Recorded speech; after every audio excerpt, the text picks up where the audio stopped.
Morning everybody, welcome to Nimbus learning powered by engineers academy.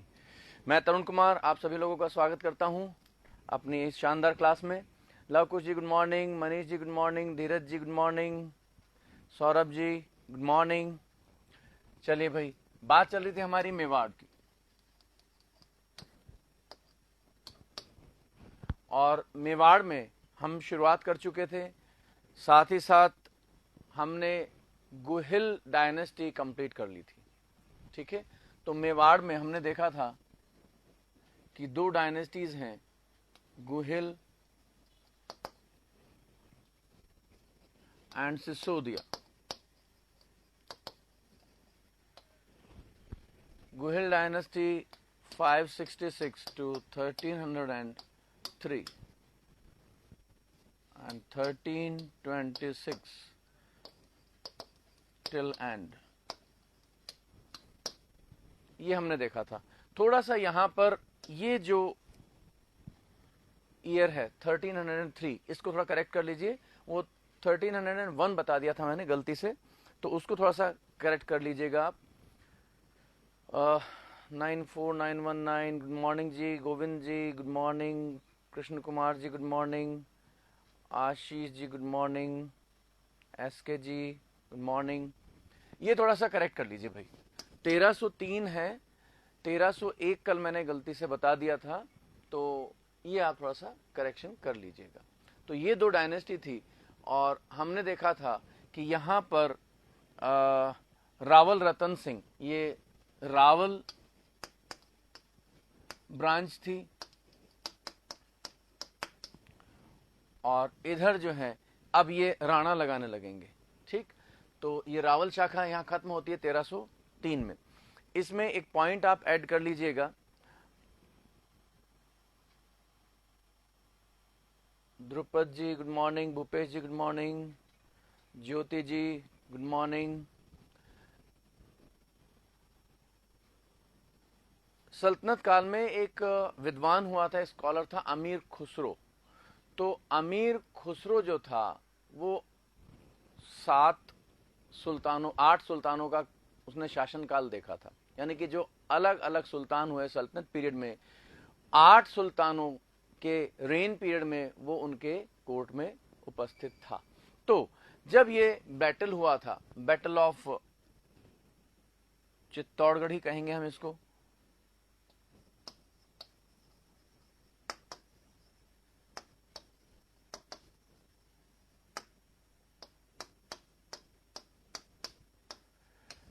ये जो battle था, साका हुआ था, हम बात कर रहे थे 1303 का, जो मेवाड़ का फर्स्ट साका था, वहां पर हम देखते हैं कि इस बैटल में अमीर खुसरो खुद आया था, वो प्रेजेंट था उस बैटल में। उसने अपना, वो आई विटनेस था इस बैटल का, और उसने इसका पूरा जो डिटेल डिस्क्रिप्शन दिया है वो अपनी एक बुक में दिया है, जिसका नाम है खजाइनुल फुतूह।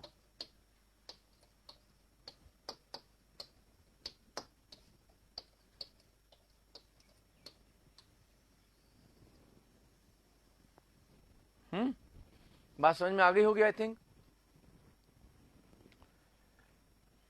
Ajay ji god bless you, good morning जी।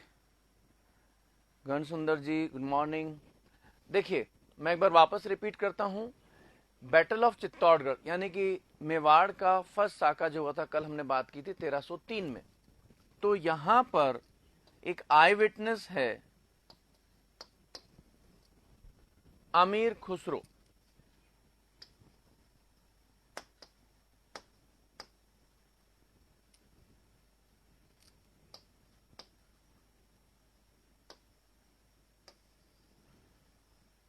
ये एक स्कॉलर है सल्तनत पीरियड का, और ये अलाउद्दीन खिलजी के साथ खुद आया है इस बैटल में, और आई विटनेस था ये। इसने आंखों देखा हाल इस बैटल का, इस साके का पूरा डिटेल डिस्क्रिप्शन दिया है, किसमें, खजाइन उल फुतूह नामक इसकी जो बुक है अमीर खुसरो की, उसमें इसने पूरा डिटेल दिया हुआ है। ठीक है, तो आप इसको लिखिएगा।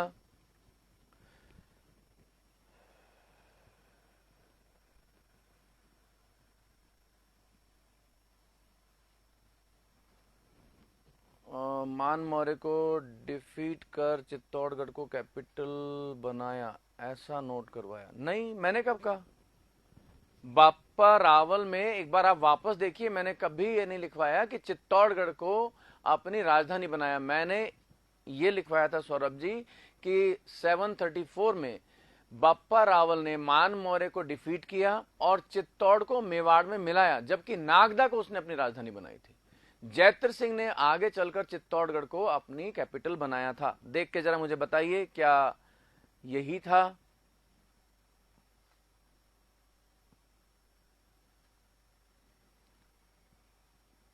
क्या मैंने कैपिटल लिखवा दिया भाई? जरा मुझे बताइए फटाफट से कि बाप्पा रावल ने अपनी कैपिटल चित्तौड़गढ़ को बनाया, क्या मैंने ऐसे लिखवाया था?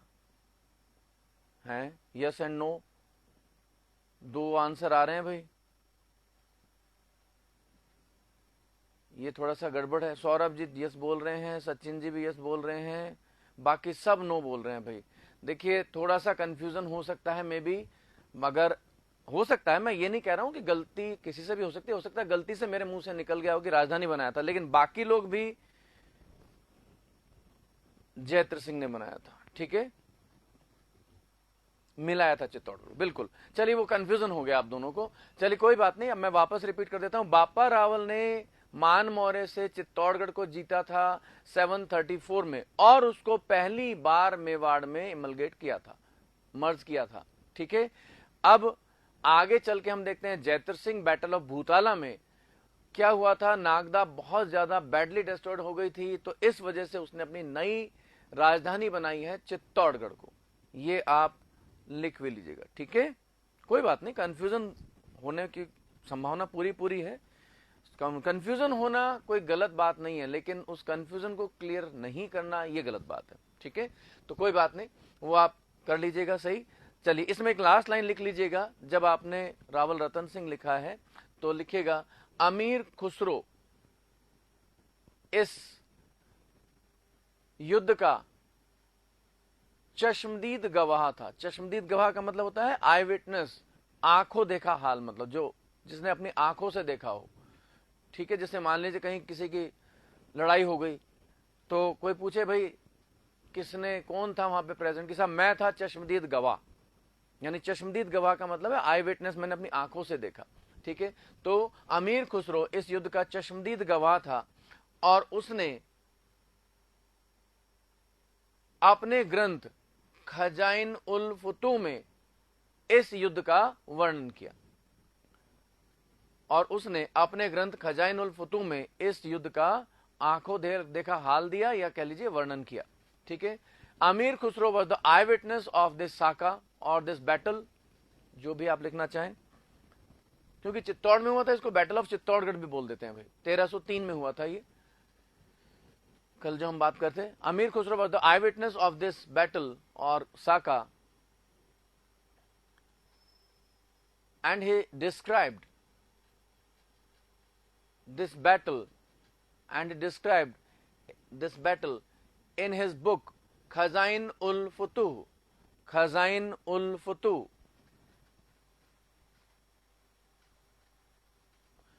Khazain ul Futuh.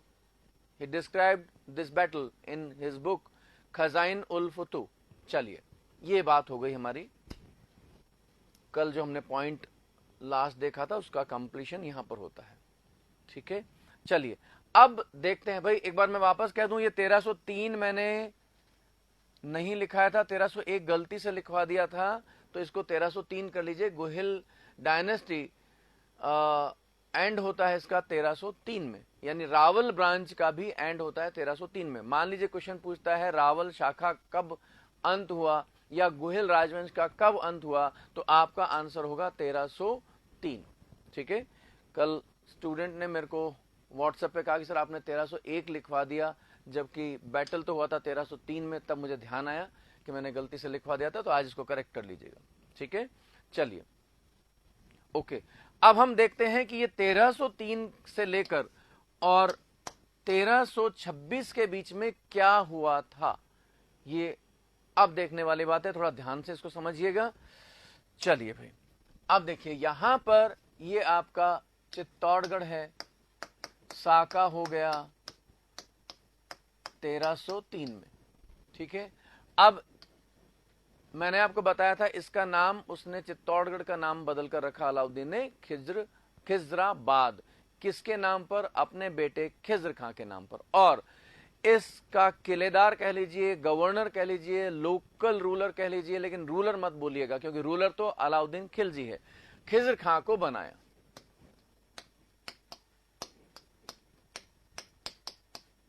ठीक है, यहां का गवर्नर चित्तौड़गढ़ का वो बना देता है खिज्र खां को। ठीक, अब यहां पर क्या हुआ, खिज्र खां एक मुस्लिम है, तो यहां पर जो जनता है वो बहुत ज्यादा उसका विरोध कर रही है। ठीक है, बार बार विद्रोह हो रहे हैं। तो इसने क्या किया, अलाउद्दीन खिलजी ने खिज्र खां को हटाने के बाद यहां पर मालदेव सोनगरा,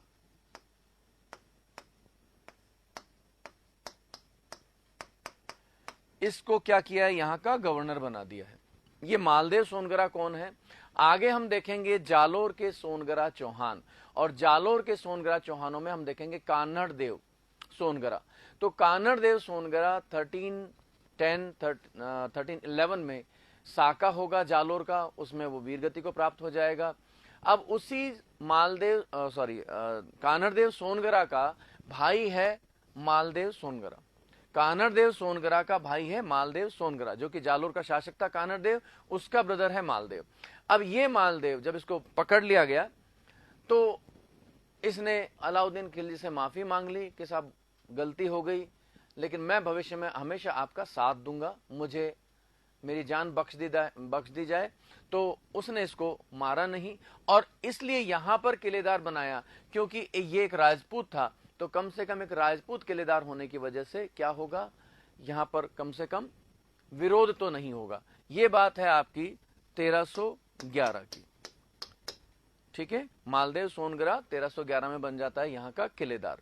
और जब मालदेव सोनगरा की डेथ हो जाती है तो फिर नेक्स्ट जो यहां पर किलेदार बनता है वो बनता है इसी का बेटा जैसा।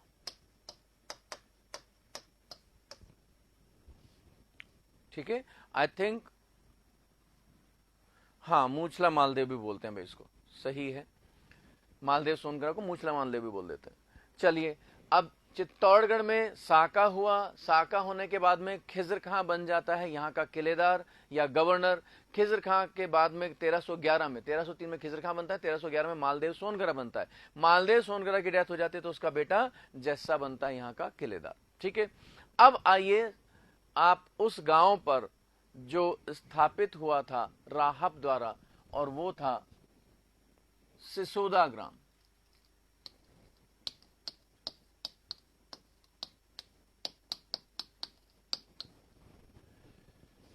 यहां पर हम देखते हैं कि उदय सिंह वीरगति को प्राप्त हो गए थे।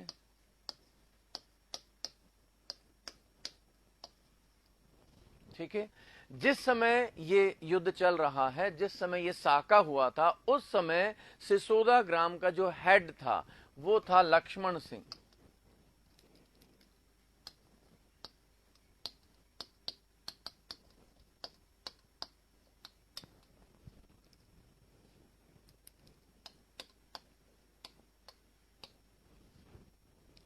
लक्ष्मण सिंह ने हेल्प की है उदय सिंह की इस साके में, यानी ये अपनी सेना लेकर अपने जितने भी फैमिली मेंबर्स थे उनके साथ में मदद करने गया है उदय सिंह की, और इस साके में लक्ष्मण सिंह भी वीरगति को प्राप्त हो जाते हैं अपने सभी परिवार सहित। बस एक इनका बेटा बचता है,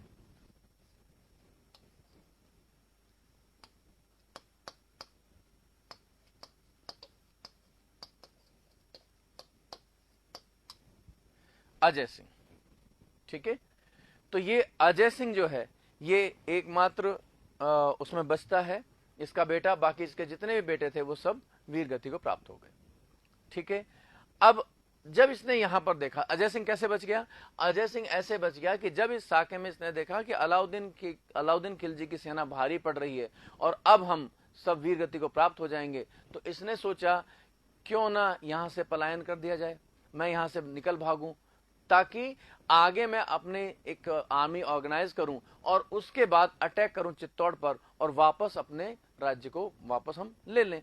ठीक है, इसलिए अजय सिंह अपने जितने भी और साथी संगी साथी थे उन सबके साथ में यहां से इस साके के कंप्लीट होने से पहले ही चला जाता है, पहाड़ियों में इधर उधर भटक रहा है और अपनी सेना को ऑर्गेनाइज कर रहा है। ठीक है, ओह सॉरी सॉरी सॉरी, क्या लिख दिया मैंने, एक्सट्रीमली सॉरी भाई, रतन सिंह, सॉरी सॉरी, ये उदय सिंह जी कहां आ गए सुबह सुबह, तो आगे आएंगे भाई, एक्सट्रीमली सॉरी भाई, रतन सिंह।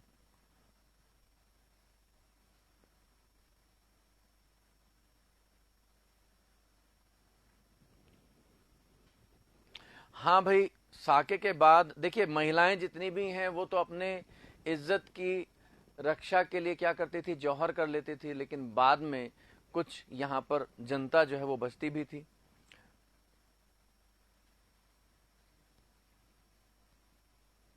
चलिए भाई, रावल रतन सिंह, ठीक। अब लक्ष्मण सिंह क्या करता है, रतन सिंह की मदद करता है, वीर गति को प्राप्त हो जाता है। एक इसका बेटा बचता है अजय सिंह, वो अब क्या कर रहा है, पहाड़ों में इधर उधर भटक रहा है और वो अपनी आर्मी को ऑर्गेनाइज कर रहा है। अब वहीं पर क्या होता है कि अजय सिंह का एक वहां का स्थानीय सरदार था, मतलब छोटे छोटे कबायली सरदार भी हुआ करते थे, तो जब ये इधर उधर भटक रहा था तो एक सरदार से इसका थोड़ा सा विरोध हो गया, कन्फ्लिक्शन हो गया।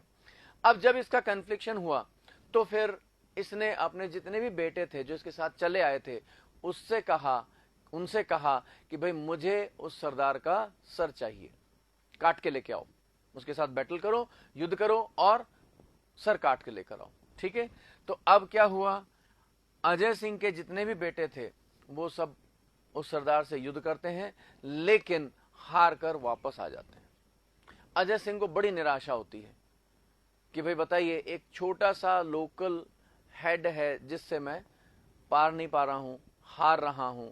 तो अजय सिंह का एक भतीजा भी है, इसका नेव्यू,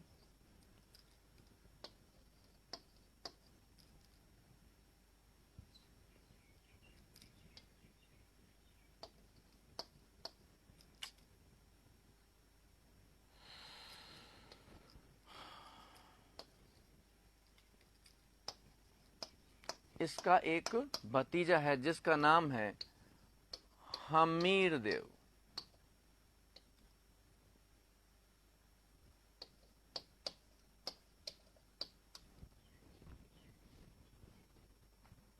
ठीक है, ये भतीजा है इसका, ये भी वहां से युद्ध क्षेत्र से इसके साथ अजय सिंह के साथ चला आया था। इसने कहा कि चाचा टेंशन फ्री रहे, मैं उसका सिर काट के लाऊंगा, वचन देता हूं। तो ये अपनी आर्मी के साथ में जाता है, अटैक करता है, उस सरदार को डिफीट करता है।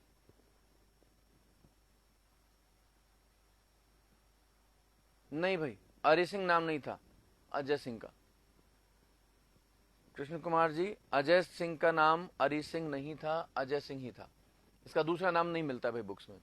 हमीर देव उसको पराजित करता है, उसका सर काटता है और ले आता है अपने चाचा अजय सिंह के पास। उस लोकल जो सरदार था उसका नाम था भुजा, उस भुजा को पराजित करता है और सर काट कर लाकर देता है अजय सिंह को कि ये लीजिए, मैंने अपना वचन पूरा किया।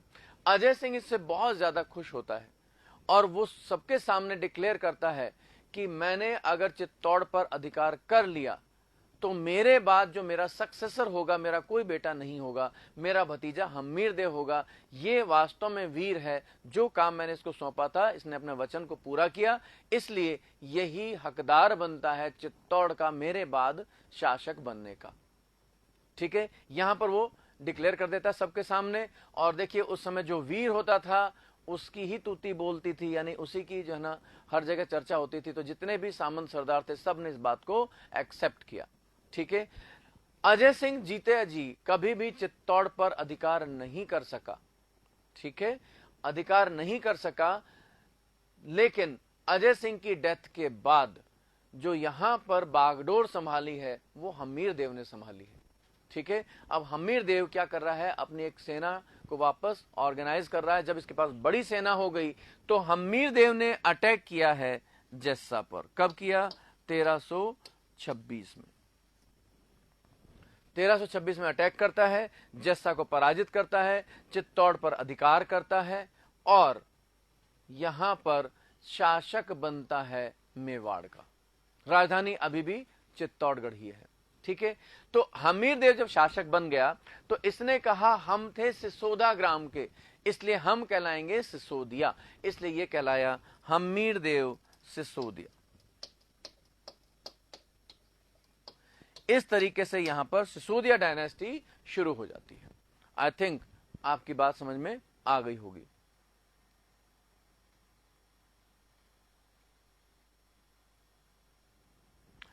भाई मैं आपसे क्या कह रहा हूं, वो बात पुरानी हो गई 1158 की।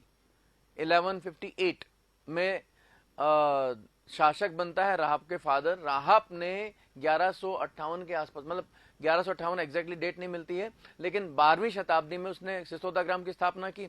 उसके बाद राहब के बाद में जो उसका बेटा होगा वो उसका हेड बन गया। इस तरह से चलते चलते लक्ष्मण सिंह एक ब्लड रिलेशन में चल रहा है ना राहब के। ठीक है, बात समझ में आ गई। तो लक्ष्मण सिंह इधर आपके रावल शाखा से भी जो है ना ब्लड रिलेशन में है। ठीक है, क्योंकि राहब, आपको मैंने कल सारा डिटेल में बता दिया था, दोनों बेटे थे। ठीक है, चलिएगा, अब मेरे ख्याल में बात आपकी समझ में आ गई होगी। तो इस तरीके से ये मामला था टोटली 1303 टू 1326। और फिर उसके बाद यहां से हमीर देव सिसोदिया से सिसोदा डायनेस्टी शुरू हो जाती है। ठीक है, तो आप फटाफट से इसको नोट डाउन करें। ये हमीर देव, उससे कंफ्यूज मत कर लेना, जो 1301 में साका हुआ था राजस्थान का फर्स्ट साका, ये हमीर देव चौहान थे। वो चौहान थे।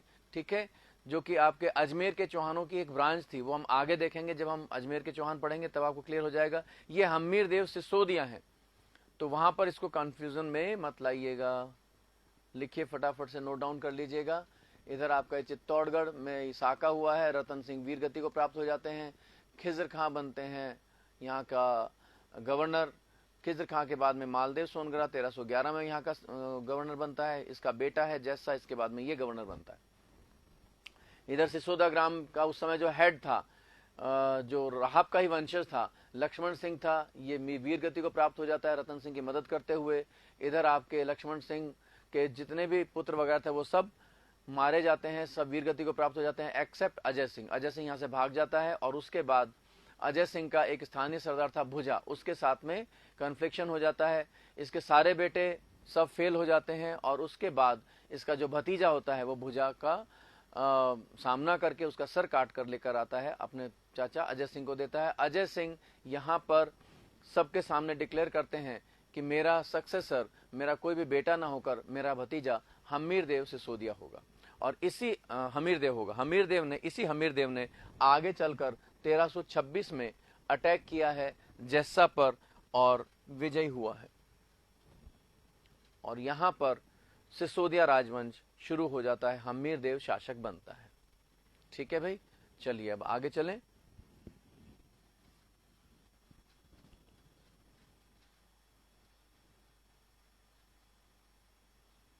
टेंपल का तो भाई कोई उल्लेख नहीं मिलता। भाई गोविंद जी, कौन सा टेंपल बनवाया था जरा बताइए। अन्नपूर्णा टेंपल? नहीं भाई, अन्नपूर्णा टेंपल कौन सा बनवा दिया इसने चित्तौड़ में? अलाउद्दीन खिलजी 1316 में डेथ हो जाती है उसकी, 1300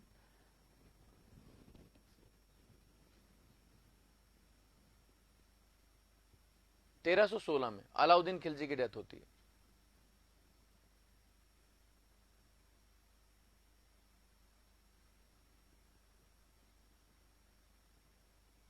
में मालदेव सोनगरा का राज था चित्तौड़ पर 1326 में। नहीं भाई, 1326 में कैसे हो सकता है, वो तो उसकी डेथ पहले ही हो गई, जैसा बन जाता है।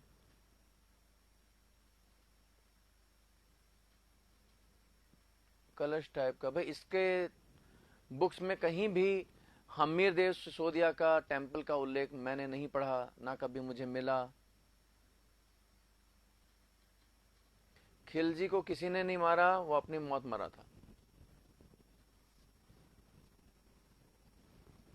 चलिए भाई, मेरे ख्याल में नोट डाउन हो गया होगा, आगे चलें।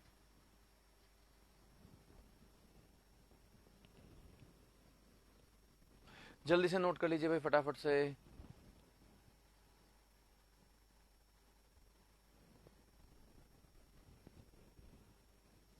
चलिएगा, आई थिंक हो गया होगा। ओके, काफी टाइम हो गया। अब आते हैं आपके हम्मीर देव सिसोदिया, अगले शासक।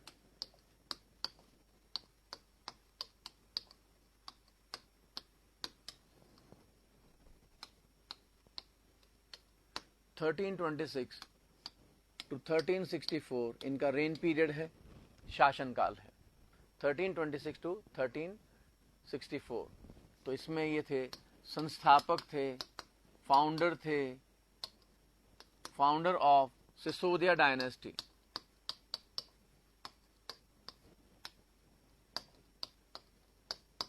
सिसोदिया राजवंश के संस्थापक थे, फाउंडर ऑफ सिसोदिया डायनेस्टी। ठीक है। और देखिए, जो कीर्ति स्तंभ कुंभा ने बनवाया था, कीर्ति स्तंभ पर मैंने आपको बताया था कि प्रशस्ति है जिसको कहते हैं कीर्ति स्तंभ प्रशस्ति। तो उस कीर्ति स्तंभ प्रशस्ति में इसको कहा गया है, इसको एक टाइटल दिया गया है, एक विरुद्ध उपाधि दी गई है, विषम घाटी पंचानन। इनको ये टाइटल मिला है, उपाधि मिली है, किसमें मिली है? कीर्ति स्तंभ प्रशस्ति में। प्रशस्ति को आप ऐसे ही लिखेंगे, इंग्लिश में भी प्रशस्ति, कीर्ति स्तंभ प्रशस्ति।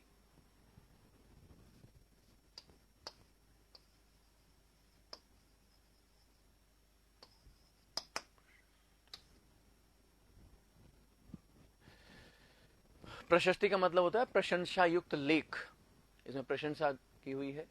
तो कीर्ति स्तंभ प्रशस्ति में पूरा डिटेल्ड एक इतिहास हमें मिलता है, आपके शुरू से, यानी गुहादित्य से लेकर और कुंभा तक का। तो उसमें इनको कहा गया विषम घाटी पंचानन, ये टाइटल दिया हुआ है। यानी कि इसका मतलब होता है विपरीत समय में शेर के समान। ठीक है, like a lion in adverse condition, इसका मतलब होता है विषम घाटी पंचानन का। ठीक है, ये उपाधि दी गई कीर्ति स्तंभ प्रशस्ति में, किसको दी गई? हम्मीर देव सिसोदिया को। ठीक है भाई, चलिए आगे चलें जरा।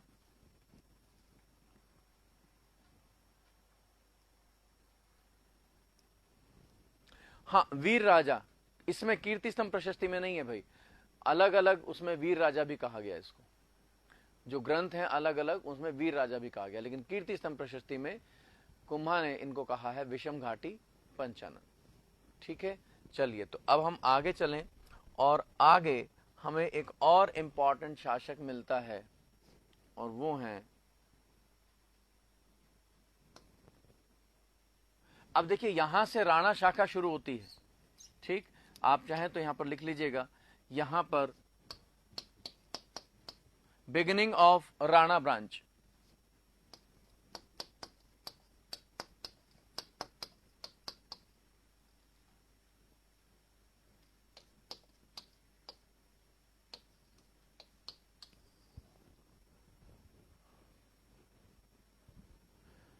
राणा शाखा का यहां से प्रारंभ होता है।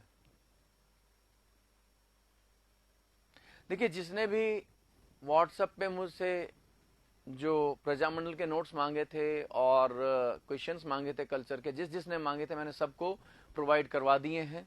आई थिंक कोई रहा नहीं है, गलती से कोई रह गया हो तो वो प्लीज़ एक बार वापस मुझे रिमाइंड करा दीजिएगा। और एक स्टूडेंट ने कुछ गाइडेंस के लिए भी कहा था कि मुझे गाइडेंस की आवश्यकता है, कल उन्होंने फ़ोन किया था, लेकिन मैं थोड़ा सा उस समय बिजी चल रहा था, तो उन्होंने कहा था कि सर आप फ़ोन कर लीजिएगा, भाई मेरे दिमाग से निकल गया, तो प्लीज़ आप एक बार कॉल कर लीजिएगा आज मुझे, जो भी आपको गाइडेंस चाहिए है। ठीक है, क्योंकि मेरे दिमाग से निकल जाता है भाई। तो बाय द वे, कभी आप कोई मैसेज करें या फिर कभी ऐसा हो कि कोई आपने क्वेश्चन पूछा और मैं गलती से ना देख पाया और मैसेज मेरे पास बहुत सारे आ गए हों, तो वो क्या नीचे चला जाता है, फिर तो मैं देख नहीं पाता हूँ, मैं दिमाग से निकल जाता है। तो इसलिए रिमाइंड करा दिया करें 2-1 रोज में बाद, 2-3 दिन बाद में कि सर मैंने इस तरह से क्वेश्चन भेजा था, इसका जवाब दे दीजिए, ठीक है। चलिए, कई बार ऐसा होता है कि बहुत सारे स्टूडेंट एक साथ कुछ क्वेश्चंस पूछते हैं इत्तेफाकन, तो वो उनका जो क्वेश्चन होता है वो नीचे चला जाता है। मैं देख चुका होता हूँ लेकिन उस समय मैं बिजी होता हूँ, तो जवाब नहीं दे पाता हूँ। तो थोड़ा सा मुझे रिमाइंड करा दिया करें 2-1 दिन बाद में। चलिएगा, नेक्स्ट है आपके लक्ष्य सिंह या महाराणा लाखा। पहले ये राणा लगाते थे, बाद में फिर महाराणा लगाने लगे।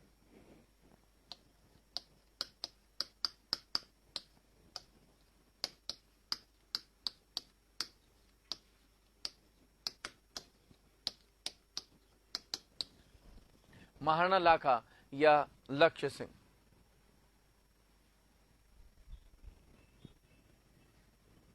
अब देखिए, महाराणा लाखा के शासन काल में कौन कौन सी प्रमुख घटनाएं घटती हैं, तो 3 प्रमुख घटनाएं घटती हैं।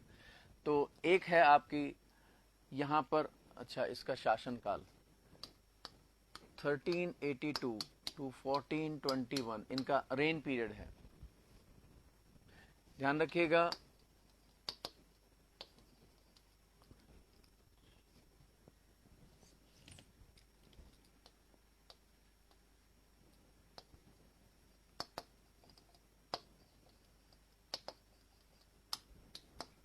शासनकाल 1382 तो 1421। सबसे पहले इंपॉर्टेंट बात है कि पिछोला झील, जो पिछोला लेक है उदयपुर में, उसका निर्माण करवाया था एक बंजारे ने।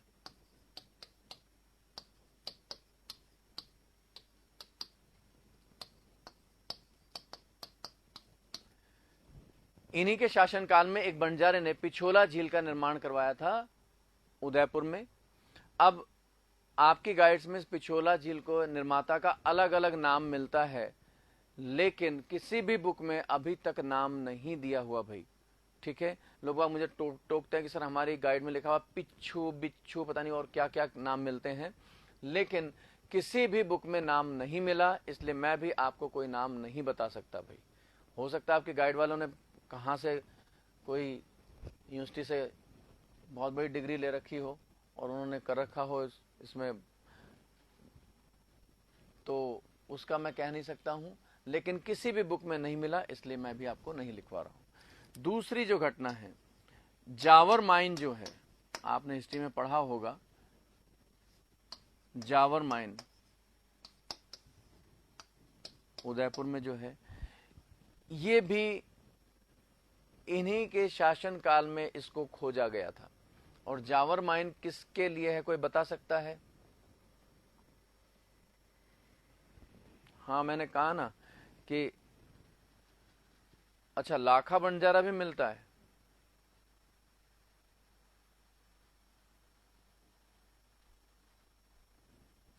चलिए भाई, सबको नोट्स मिल गए हैं। पिच्छू सिल्वर की माइन है, डायमंड गड़बड़ करोगे, चांदी, सब सिल्वर बता रहे हैं। देखिए, ये सीसा और जस्ता, लेड एंड जिंक की माइन है बेसिकली, और यहां पर जो आप कह रहे हैं ना सिल्वर, सिल्वर निकलता है बाई प्रोडक्ट के रूप में बहुत थोड़ा सा, इसलिए सीसे जस्ते की खान है ये, लेड एंड जिंक, ठीक है। और बाई प्रोडक्ट के रूप में निकलता है बहुत कम मात्रा में, चांदी निकलता है बहुत कम मात्रा में, ठीक है। तो एक चांदी की खान नहीं है, ध्यान रखिएगा, ठीक है भाई। अब इससे क्या हुआ है, जब यहां पर सीसा जस्ता निकलने लगा है, चांदी भी थोड़ी बहुत बाय प्रोडक्ट रूप में निकलती, तो आय प्रारंभ हो जाती है, ज्यादा हो जाती है, निश्चित रूप से इनकम इनकी बढ़ जाती है, ठीक है। तीसरी जो घटना है बहुत ही इंटरेस्टिंग और बहुत ज्यादा इंपॉर्टेंट, वो है हंसाबाई मैरिज एपिसोड।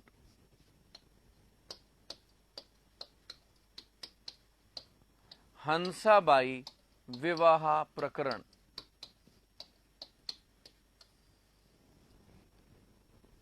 अब ये हंसाबाई विवाह प्रकरण क्या था, इसको जरा हम देख लें।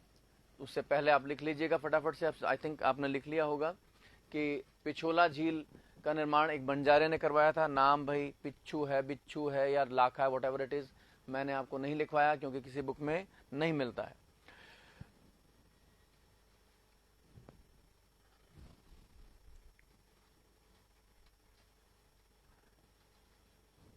दूसरा है आपका जावर माइन का मामला।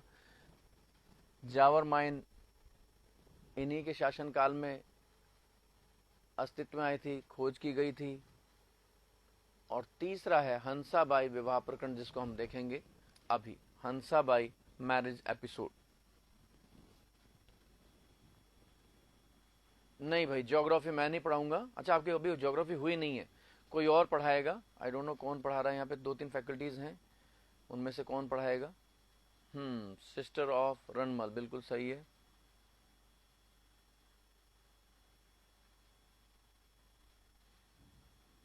भाई मैं नहीं पढ़ाता हूँ, मैं सिर्फ 2 ही आपके सब्जेक्ट पढ़ाऊंगा, हिस्ट्री एंड कल्चर, ठीक है।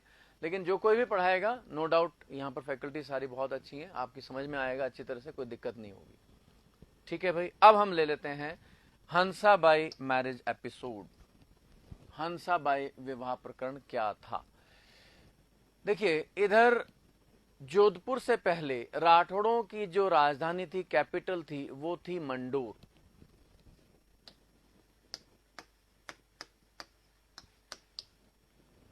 ठीक है, मंडोर प्रेजेंटली आपका जोधपुर डिस्ट्रिक्ट में पड़ता है।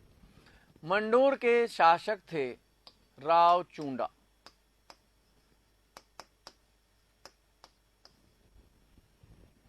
ठीक है, और अगर हम इधर मेवाड़ की बात करते हैं तो मेवाड़ के शासक थे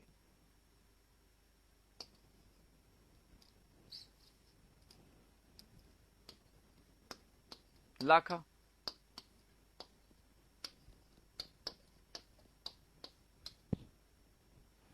ठीक है,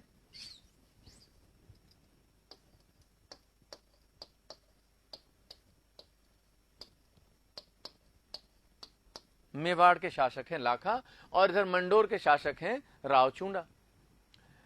इधर राव चूंडा का एक बेटा है,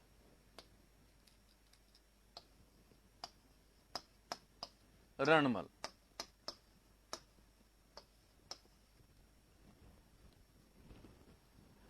तो ये रणमल जो है राव चूंडा से नाराज होकर इस समय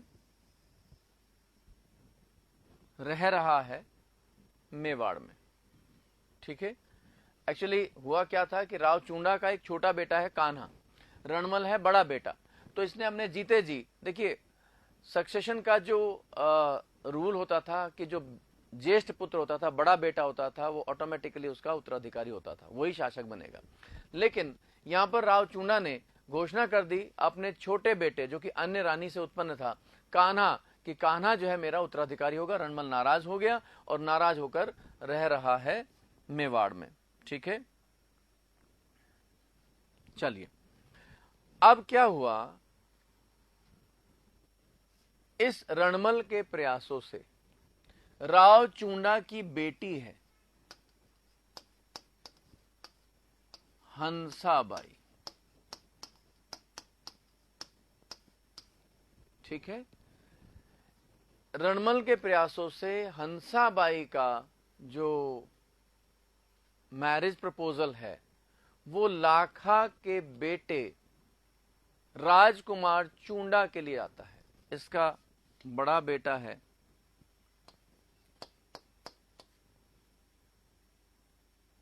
ये राजकुमार चूंडा है भाई।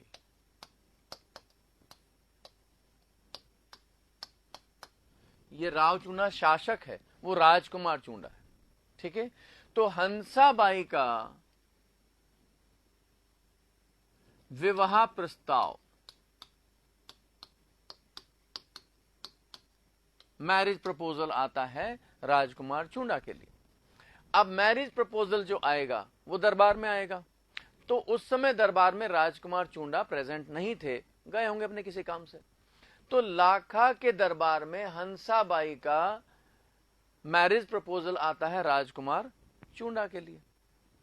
ठीक है, अब यहां पर लाखा क्योंकि शासक है, तो लाखा कुछ अपना स्टेटमेंट देता है, ऐसे ही हंसते हुए मजाक में, लेकिन शायद दिल की गहराइयों से कहीं उसकी आवाज निकली थी वो, कि भाई अब हम बूढ़े शासकों को कौन पूछे विवाह के लिए, अब तो जो नए राजकुमार हैं उनके लिए विवाह प्रस्ताव आते हैं। ठीक है,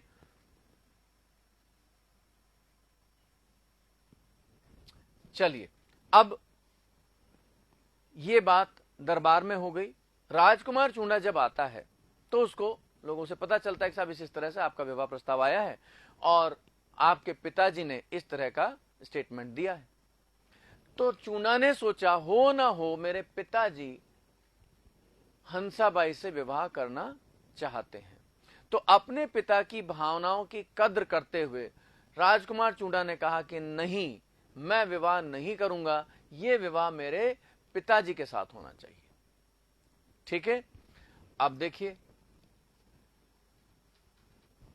यहां पर ये जो विवाह प्रस्ताव आया था, यह विवाह प्रस्ताव किसके प्रयासों से था? रणमल के प्रयासों से था। रणमल ने कहा कोई दिक्कत नहीं है, हम तो लाखा से कर देंगे विवाह, ये सब दरबार में बात चल रही है। ठीक है, हम तो लाखा आपके पिताजी से कर देंगे अपनी बहन जी का विवाह, लेकिन एक शर्त है, अगर हंसाबाई और लाखा से कोई बेटा पैदा होता है तो नेक्स्ट उत्तराधिकारी लाखा का आप, जो कि ज्येष्ठ पुत्र हैं, आप नहीं होंगे, वो बेटा जो होगा हंसाबाई का बेटा यानी कि मेरा भांजा, वो मेवाड़ का शासक बनेगा। अगर ये शर्त मंजूर है तो हम जो है हंसाबाई का विवाह लाखा जी से करवा देते हैं, कोई टेंशन नहीं, हमें तो विवाह करवाना है साहब। तो देखिए ये बहुत बड़ी बात थी, और हंसाबाई नो डाउट काफी सुंदर भी थी, तो इतना बड़ा त्याग किया जाए तो ये कोई हंसी मजाक वाली बात नहीं थी। ठीक है, तो यहां पर चूंडा ने अपने पिता की भावनाओं को पहचानते हुए, उनका दर्द समझते हुए भरे दरबार में भीष्म प्रतिज्ञा की। ऐसी ही प्रतिज्ञा महाभारत में आपने देखा होगा भीष्म पितामह ने की थी। ठीक है, कि मैं सबके सामने प्रतिज्ञा करता हूं कि अगर लाखा और हंसाबाई से कोई पुत्र पैदा हो जो कि मेरा सौतेला भाई होगा, तो मैं उसके पक्ष में गद्दी का त्याग करूंगा, और जब तक वो समझदार नहीं हो जाता मैं उसका संरक्षक बनकर रहूंगा हमेशा उसके साथ। ठीक है, तो जब उसने ये प्रतिज्ञा की तो इस विवाह प्रस्ताव ने लिया यू टर्न,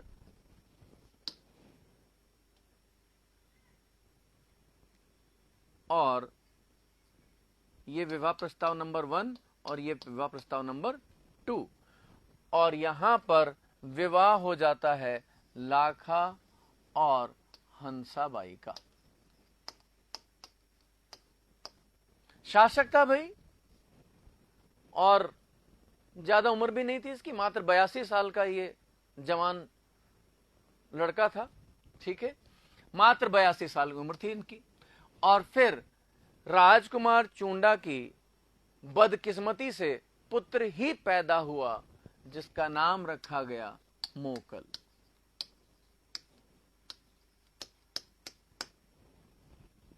ठीक है, और राजकुमार चूंडा ने अपनी प्रतिज्ञा के अकॉर्डिंग लाखा की मृत्यु के बाद मोकल को बनाया शासक मेवाड़ का, और उसका संरक्षक बनकर रहा। तो क्योंकि ऐसी घटना जो प्रतिज्ञा की थी, भीष्म प्रतिज्ञा क्यों कहते हैं? क्योंकि भीष्म पितामह ने भी इसी तरह की प्रतिज्ञा की थी, इसीलिए राजकुमार चूंडा को कहा जाता है मेवाड़ का भीष्म पितामह।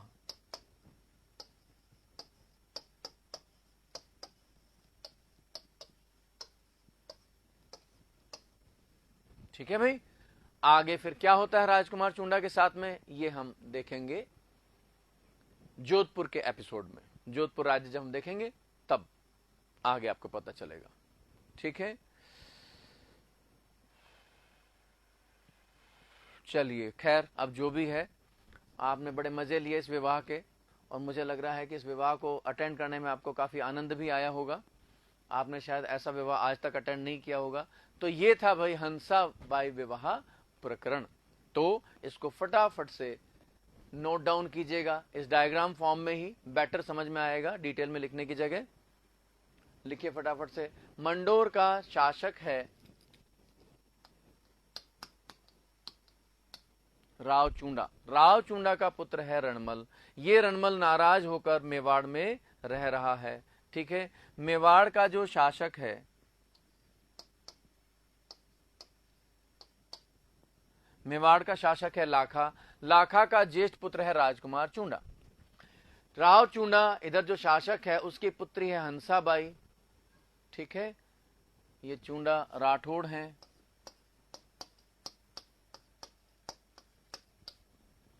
हंसाबाई का विवाह प्रस्ताव नंबर 1 आता है राजकुमार चूंडा के पास।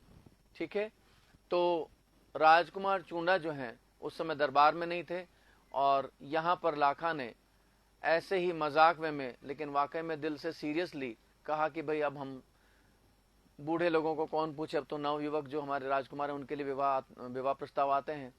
तो फिर राजकुमार चूंडा ने भीष्म प्रतिज्ञा करता है इस रणमल की शर्त पर कि वो अगला जो बेटा जो होगा इन दोनों का, अगर इनका विवाह होता है तो वही शासक बनेगा। तो राजकुमार चूंडा ने भीष्म पितामह की तरह एक तरह से प्रतिज्ञा की है और मोकल के जन्म होने के बाद में उनको शासक बनाकर उनका संरक्षक बन जाता है। ये है भाई आपका हंसाबाई विवाह प्रकरण।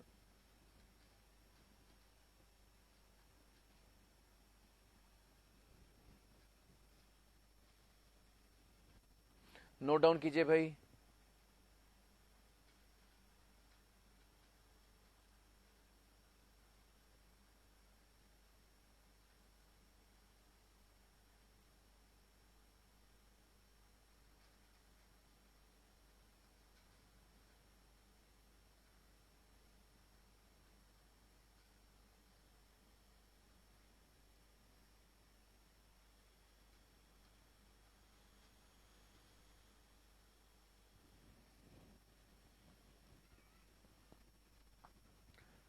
हो गया भाई नोट डाउन?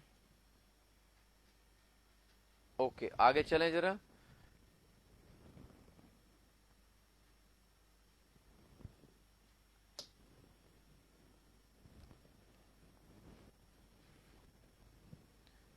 ये जिसको बैक करवाना था भाई देखिए फटाफट से इसको आगे चलें ताकि हम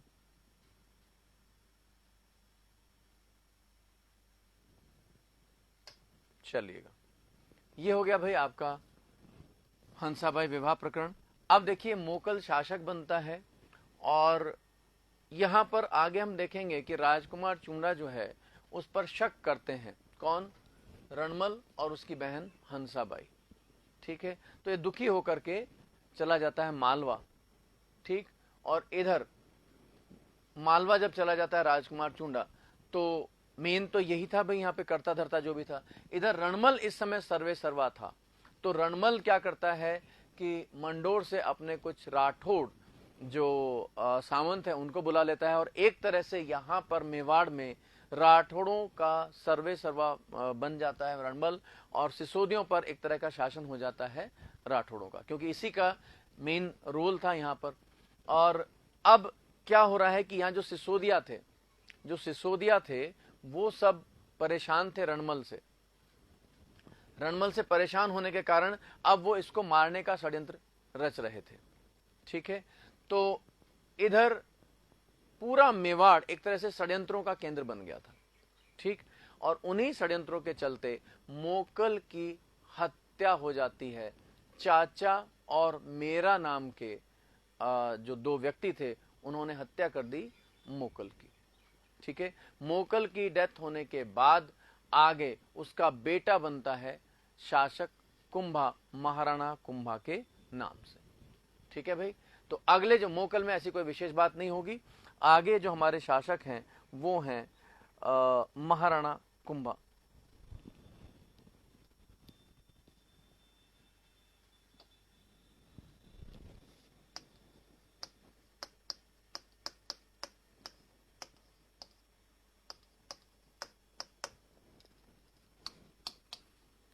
1433 टू 1468 इनका रेन पीरियड है।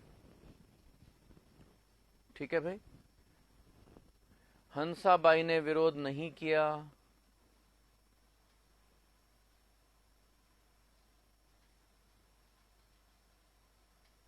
झोटिंग एंड धनेश्वर दो दरबारी थे ना सर। तो क्या करें भाई, अगर ये गोविंद जी दरबारी थे भी तो इनका कोई ऐसा रोल थोड़ी था। दरबारी तो बहुत सारे थे भाई, दरबारी बहुत सारे होते हैं, लेकिन अगर कोई स्पेशल कोई काम करता है या ऐसा कुछ किसी काम में इन्वॉल्व है तो हम उनको जो है। झोटिंग और धनेश्वर का क्या रोल था भाई? कोई रोल नहीं था इस विवाह प्रकरण में।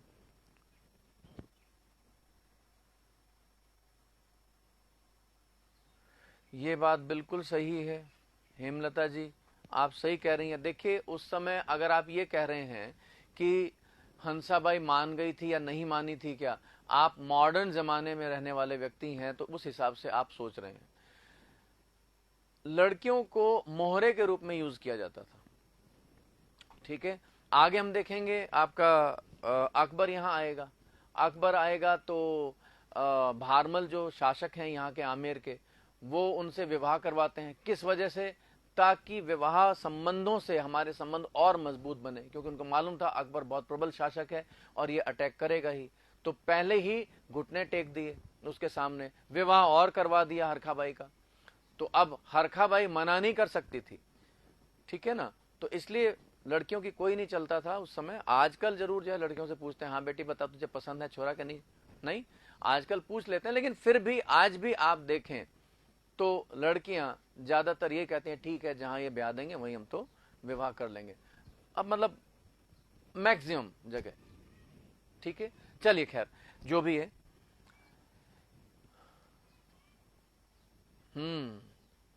सही है चेतन जी, कभी पाला नहीं पड़ा आपका ढंग से ना। मासूम होती हैं लड़कियां, मतलब लड़कियों का मतलब ऐसा समझ रखा है मासूम, एकदम छुई मुई टाइप। लड़कियां आज क्या काम नहीं कर रही हैं बताइए, जो लड़के कर सकते हैं सभी लगभग वो काम कर सकती हैं। खैर चलिए जो भी है। महाराणा कुंभा तो ये मोकल का बेटा था भाई। He was the son of मोकल। मोकल का पुत्र था ये महाराणा कुंभा। और मोकल की तरह ये कोई ऐसा कमजोर शासक नहीं हुआ, ये एक बहुत ही महत्वाकांक्षी शासक था। और मेवाड़ की हर एरिया में उन्नति हुई, चाहे वो आप कल्चरल ले लीजिए, चाहे आप वो पॉलिटिकली ले लीजिए, किसी भी तरीके से आप देखेंगे तो हर तरीके से मेवाड़ की उन्नति ही हुई है। तो खैर कैसे कैसे हुई है वो देखते हैं जरा हम। तो यहां पर हम देखते हैं कि महाराणा कुंभा ने बहुत सारी उपाधियां ग्रहण की थी। बहुत सारी उपाधियां, सबसे ज्यादा उपाधियां ग्रहण करने वाला जो था वो कुंभा ही था। अब इनमें से कौन कौन सी मेन उपाधियां हैं उनको जरा हम देख लेते हैं। तो दो उपाधियां सबसे ज्यादा इंपॉर्टेंट हैं इसने जो अपनी उपाधियां ली थी, टाइटल जो इसके थे,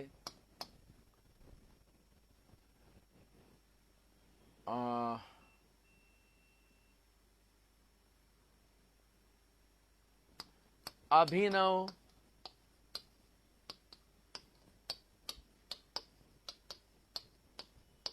भट्टाचार्य। ये क्वेश्चन पूछा हुआ था, अभिनव भट्टाचार्य किसकी उपाधि थी। ठीक है, इसके अलावा दूसरी एक इंपॉर्टेंट है,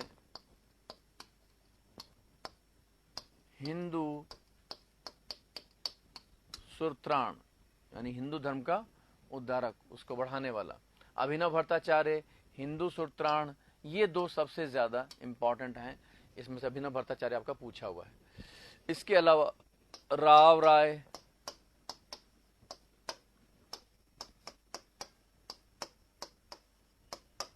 राव राय, राणे राय, दानगुरु,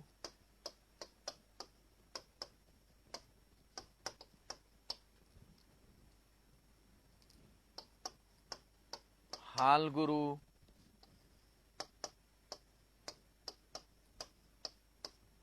छाप गुरु,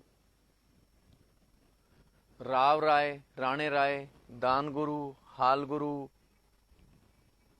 छाप गुरु, ये इसके कुछ इंपॉर्टेंट टाइटल्स थे जो इसने ग्रहण किए थे।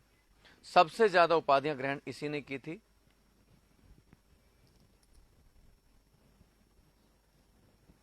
ठीक है भाई। अब देखिए, इसके पिता की क्योंकि हत्या हो गई थी, तो इसका पहला काम था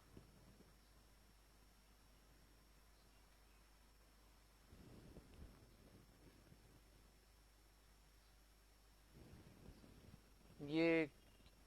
ज्योति जी आप क्या करें, कुंभा के बाद मोकल कैसे आ गया? कुंभा के बाद कहां आया?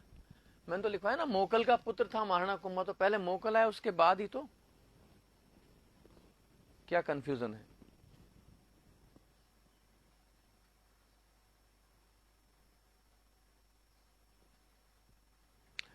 छाप गुरु का मतलब है छापा। देखिए हर एक का मतलब है। अश्वपति भी है, बिल्कुल सही कह रहे हैं आप, अश्वपति। शैल गुरु भी है, ये दोनों उपाधियां भी हैं, बिल्कुल सही है। अश्वपति भी इसकी उपाधि थी, शैल गुरु भी थी। ज्योति जी आपका कंफ्यूजन दूर हुआ या नहीं? ठीक है, चलिएगा। छापामार युद्ध पद्धति में निपुण होने के कारण छाप गुरु। चलिए भाई, अब देखिए इसका पहला काम था अपने पिता के हत्यारों का बदला लेना। ठीक है, तो अब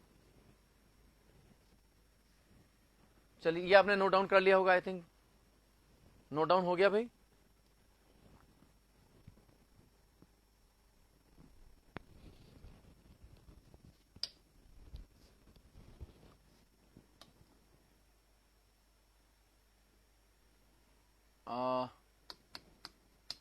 इसके पिता मोकल,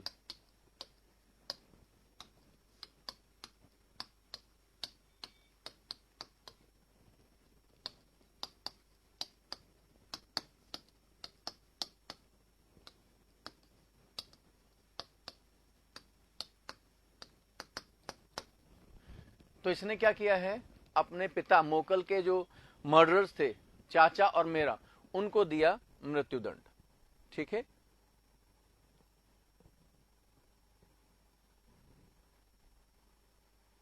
इनके पिता के जो हत्यारे थे चाचा और मेरा, उनको दिया मृत्युदंड। एक बात। अब ये जो इसका नाम चाचा है भाई, ये मत सोचना उसका चाचा था वो। तो अब चाचा का, ये जो चाचा नाम का व्यक्ति है, इसका बेटा है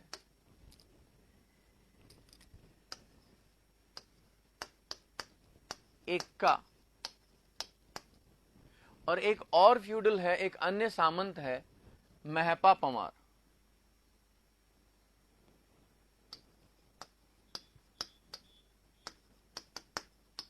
ये भी उसमें इंक्लूड थे। ठीक है, चाचा का बेटा एक्का और एक अन्य सामंत था महपा पमार, जो इस कॉन्स्पिरेसी में सम्मिलित थे जिसमें इसकी हत्या हुई थी। ये दोनों भागकर, देखिए महपा पमार का पुत्र नहीं, चाचा का बेटा है एक्का और एक अन्य सामंत है महपा पमार। ये दोनों यहां से भागते हैं और भागकर पहुंचते हैं मालवा के शासक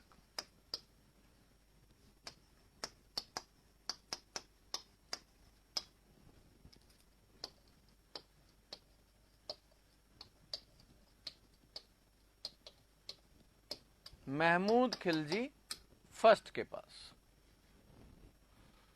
ठीक है, ये बात समझ में आ रही है? इसने क्या किया है, अपने पिता मोकल के हत्यारों चाचा और मेरा को दिया मृत्युदंड। ठीक है, सेंटेंस टू डेथ।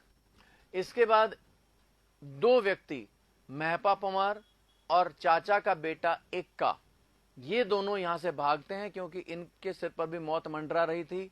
तो ये यहां से भाग जाते हैं जब इनको मृत्युदंड दे दिया कि अब हमारी बारी है। ये भागकर मालवा के शासक महमूद खिलजी फर्स्ट के यहां पहुंच जाते हैं। मालवा का पोर्शन वो है जो हमारा हाड़ौती एरिया है, काफी पोर्शन वो, प्लस एमपी वाला जो पोर्शन है वो, जिसको आप कहते हैं ना मालवा का पठार, तो वो मालवा एरिया। तो ये था मालवा का शासक उस समय महमूद खिलजी फर्स्ट, उसकी शरण में पहुंच जाते हैं। आई थिंक ये समझ में आ गया होगा। सामंत कौन होते हैं? उन्हीं के दरबारी, दरबारी फ्यूडल कह लीजिए, इंग्लिश में सामंतों को फ्यूडल कहते हैं, ठीक है, तो वो हैं।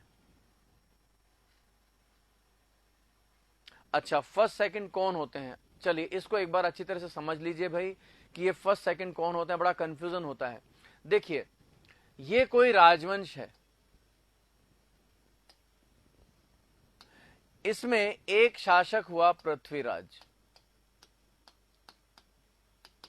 इसके बाद और नाम हुए, इसके बाद फिर किसी ने अपने बेटे का नाम रख दिया पृथ्वीराज, फिर अलग अलग अलग अलग शासक हो गए, फिर एक और आ गया पृथ्वीराज। भाई आज का अगर हम देखें तो आज हम अपने दादाजी का नाम जानते हैं, अपने पड़ दादाजी का नाम जानते हैं, हो सकता है हम सड़ दादाजी का भी नाम जान सकते हैं, हो सकता है नड़ दादाजी का नाम जानते हो, लेकिन ज्यादा से ज्यादा 4-5 पीढ़ी के बाद में हमें नहीं पता कि हमारे एंसेस्टर्स कौन थे, हमारे पूर्वज कौन थे, ठीक है। लेकिन यहां पर तो ये राजवंश हैं, इनका शुरू से पूरा ब्यौरा है हमारे पास में, पूरी हिस्ट्री है कि साहब इसके फाउंडेशन में कौन किसका हाथ था, किसने इसको फाउंडेड किया, किसने इसकी स्थापना की, उसके बाद कौन आया, उसके बाद कौन आया, उसके बाद कौन आया, ठीक है। तो यहां पर तो एक पृथ्वीराज आ गया, फिर दूसरा पृथ्वीराज आ गया, तीसरा पृथ्वीराज आ गया। यहां उस समय तो कोई टेंशन नहीं थी, ठीक है। लेकिन आज अगर हम हिस्ट्री की बात करें, आज हम पढ़ते हैं तो हम कहेंगे साहब पृथ्वीराज ने ये किया, पृथ्वीराज ने वो किया, हम कहेंगे कौन सा पृथ्वीराज यार, 3 तो पृथ्वीराज हुए, ठीक है। तो इसके लिए हमने क्या किया कि बात करें तो सबसे पहला जो पृथ्वीराज हुआ उसको पृथ्वीराज फर्स्ट, इसको पृथ्वीराज सेकंड, इसको पृथ्वीराज थर्ड, ऐसे हमने नाम दे दिया। लेकिन ये फर्स्ट सेकंड थर्ड जो होंगे ये एक ही डायनेस्टी में होंगे, ऐसा नहीं है कि साहब ये चौहान है, ठीक है, और ये मान लीजिए इधर कोई राठौड़ है, इधर मान लीजिए कोई और वंश है, तो ये पृथ्वीराज फर्स्ट, ये पृथ्वीराज सेकंड, ये ऐसे नहीं भाई, एक ही वंश में उन शासकों की पहचान के लिए फर्स्ट सेकंड थर्ड हम नंबरिंग कर देते हैं। आई थिंक ये बात आपकी समझ में आ गई होगी, ठीक है।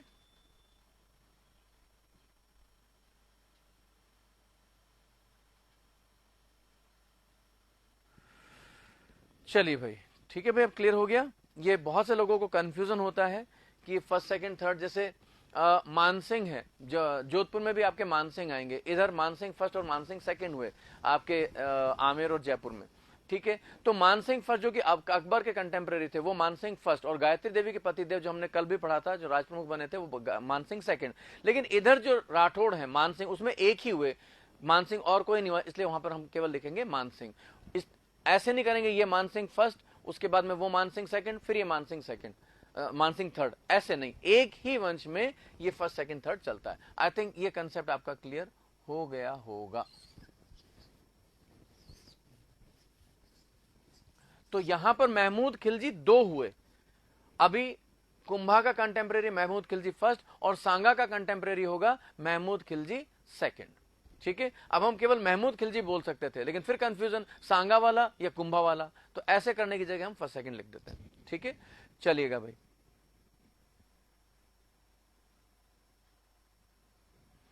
देखिए विरोध क्यों करता सचिन जी, जब एक बात बताइए, 2 भाइयों में लड़ाई हो गई, उनका कोई पड़ोस में शत्रु है, एक भाई चला गया शत्रु के पास, तो शत्रु तो उसका जो है स्वागत करेगा ना कि बढ़िया है, आपस में लड़े मरे, उसका फायदा मैं उठाऊं, ठीक है ना। तो ये है, तो इसलिए विरोध तो कर ही नहीं सकता वो। चलिए भाई, अब ये भागकर मालवा के शासक महमूद खिलजी फर्स्ट के पास में पहुंच जाते हैं। कुंभा डिमांड करता है कि भैया ये मेरे पिता के हत्यारे हैं, इनको मुझे दे दे। इसने साफ मना कर दिया, मैं नहीं देता। आ गया ना वही वाली बात कि जब इनके लोग इनके यहां पहुंचेंगे तो ये तो उसका फायदा उठाएगा ना कि अच्छा है लड़े भिड़े आपस में। तो फिर जब ये वापस नहीं दिया तो कुंभा ने कहा कि ठीक है, तो फिर अब लड़ाई के लिए तैयार हो जा। तो अब कुंभा लेकर आता है अपनी सेना अटैक करने के लिए, और उधर चलता है मालवा का शासक महमूद खिलजी फर्स्ट अपनी सेना लेकर, और दोनों की मुठभेड़ होती है सारंगपुर एमपी में जो जगह है वहां पर, और बैटल ऑफ सारंगपुर होता है इसके बाद, ठीक है। तो पहले इसको नोट डाउन कर लीजिएगा जल्दी से, मेरे ख्याल में आपने कर लिया होगा जहां तक मैं समझ रहा हूं।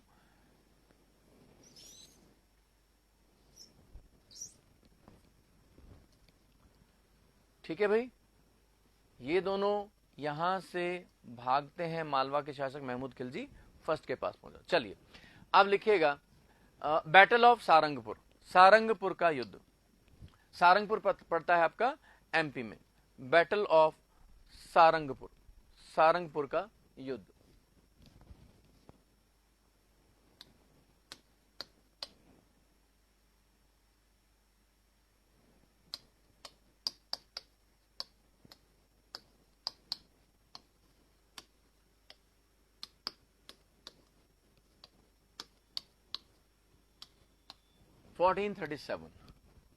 सारंगपुर का युद्ध 1437।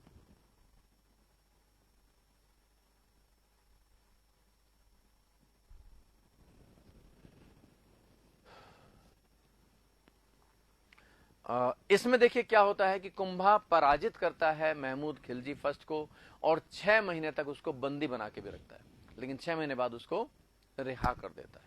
ठीक है, तो लिखेगा कुंभा ने महमूद खिलजी को पराजित किया। कुंभा ने महमूद खिलजी को पराजित किया। Kumbha defeated Mahmud Khilji first. Kumbha defeated Mahmud Khilji first.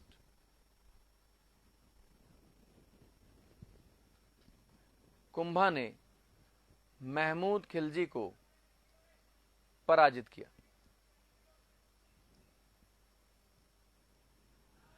अब देखिए महमूद खिलजी को जब रिहा कर दिया जाता है तो ये गुजरात के शासक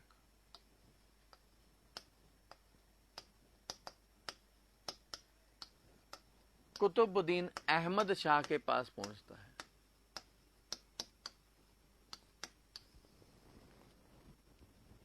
ये गुजरात का शासक है, रूलर ऑफ गुजरात।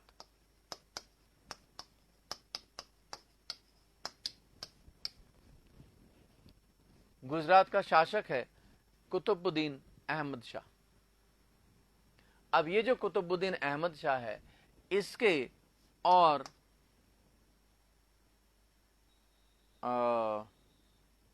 महमूद खिलजी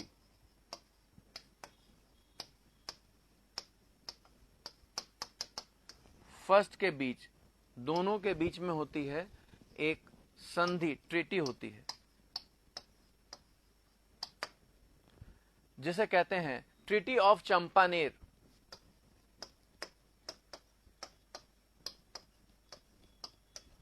चंपानेर की संधि 1456 में।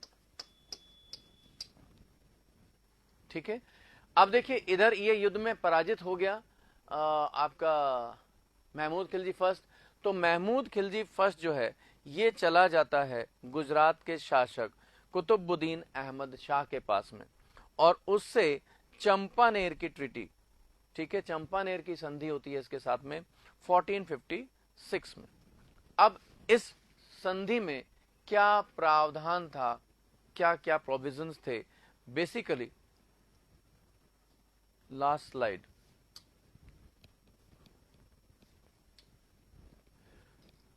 अब देखिए होता क्या है कि इन दोनों ने आपस में की संधि, ठीक है, संधि की, संधि में क्या था, संधि में यह था कि भाई हम दोनों मिलकर अटैक करते हैं किस पर, कुंभा पर, और उसका जो राज्य होगा वो इधर गुजरात से भी लगता हुआ है, उधर मालवा से भी लगता हुआ है, तो हम आधा आधा उसको बांट लेंगे। ये संधि थी कि हम दोनों मिलकर अटैक करेंगे, अटैक करने के बाद हम उसको क्या करेंगे, आधा आधा उसका राज्य बांट लेंगे, यानी मेवाड़ को हम 50-50 कर लेंगे।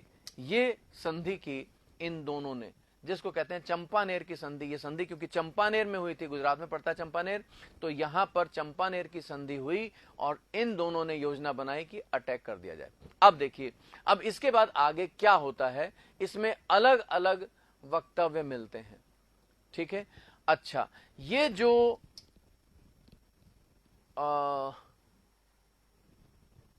युद्ध था सारंगपुर का युद्ध, ये सारंगपुर का युद्ध जो था, ये जब जीत लिया तो इसी विजय के उपलक्ष्य में कुंभा ने चित्तौड़गढ़ फोर्ट में बनाया कीर्ति स्तंभ। जिसको पॉपुलरली हम कहते हैं विजय स्तंभ, इसी के विजय के उपलक्ष्य में बनाया गया था। कीर्ति स्तंभ के बारे में पूरा डिटेल आई थिंक मैं आपको बता चुका हूं, सारा कुछ उसमें लिखा चुका हूं, वहां पर कितना मंजिला है, ठीक है। यहाँ पर कीर्ति स्तंभ प्रशस्ति है, कीर्ति स्तंभ प्रशस्ति को अत्रि और उसके पुत्र महेश ने लिखा, ठीक, किसको समर्पित है, आई थिंक ये सब मैं आपको बता चुका हूं, ठीक है। तो उसमें बताने की जरूरत नहीं, लेकिन ये वही सारंगपुर का युद्ध है जिसकी विजय के उपलक्ष्य में उसने कीर्ति स्तंभ का निर्माण करवाया था चित्तौड़गढ़ में। अब देखिए यहां पर क्या हुआ जब इन्होंने अटैक किया, तो यहां पर अलग अलग बात मिलती है। अलग अलग बात ये मिलती है कि मुस्लिम जो इतिहासकार हैं वो ये कहते हैं कि इन दोनों ने मिलकर अटैक किया, उसको पराजित किया कुंभा को, और कुंभा ने ब्राइब के रूप में, घूस के रूप में एक बड़ी धनराशि देकर इनको विदा किया। ये बात समझ में नहीं आती भाई, कैसे समझ में आएगी मुझे बताइए। कुंभा ऐसी कितनी बड़ी धनराशि दे सकता था जो मेवाड़ से बड़ी होती।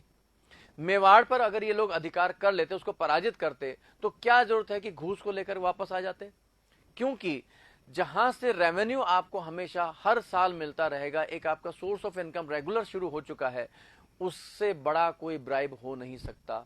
तो ये सिर्फ बेवकूफी भरी बातें हैं मुस्लिम तत्कालीन, तो उस समय के जो देन हिस्टोरियंस थे उनकी, सिर्फ इन दोनों को बढ़ा चढ़ाकर दिखाने के लिए मुस्लिम इतिहासकारों ने ऐसा लिखा। ऐसा नहीं हुआ, इसको मान्यता नहीं दी जाती, ठीक है।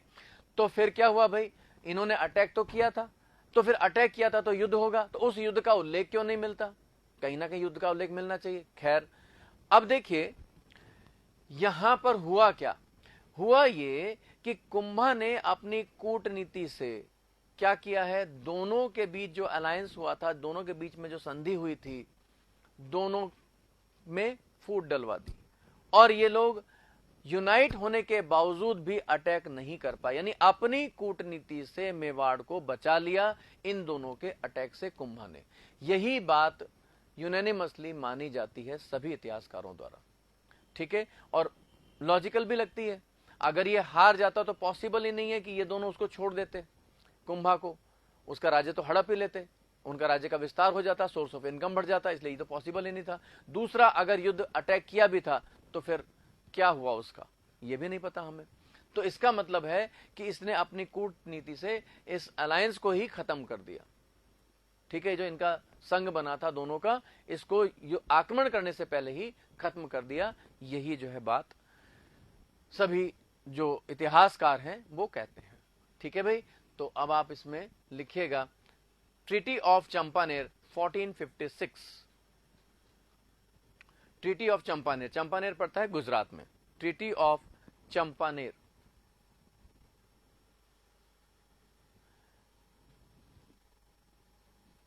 गुजरात शासक कुतुबुद्दीन अहमद शाह और महमूद खलजी फर्स्ट के बीच में हुई।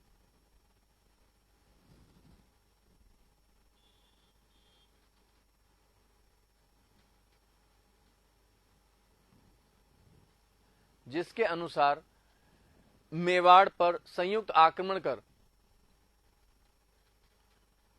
उसे आपस में बराबर बांट लेना था।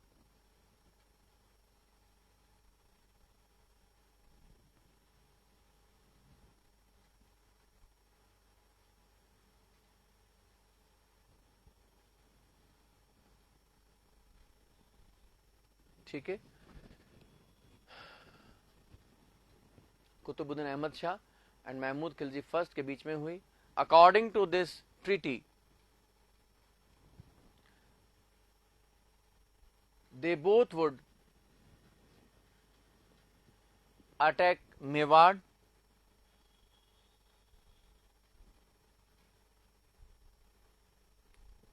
and distributed it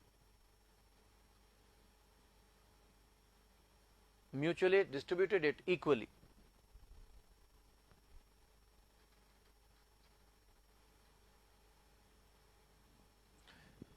किंतु 1457 में 1457 में कुंभा ने दोनों के आक्रमण को विफल कर दिया, अपनी कूटनीति से दोनों के आक्रमण को विफल कर दिया। But in 1457 Kumbha failed their combined attack, Kumbha failed their combined attack. ठीक है भाई, एमपी में नहीं भाई, चंपानेर, चंपानेर गुजरात में। ठीक है, अब हम इसकी कुछ हर तरीके से हर एरिया में इसने तरक्की की है आपके मेवाड़ ने। तो सांस्कृतिक उपलब्धियां क्या क्या रही, जो कल्चरल अचीवमेंट जो थे इसके काल में क्या हुए, उनको हम देखते हैं सबसे पहले। तो कल्चरल अचीवमेंट क्या थे?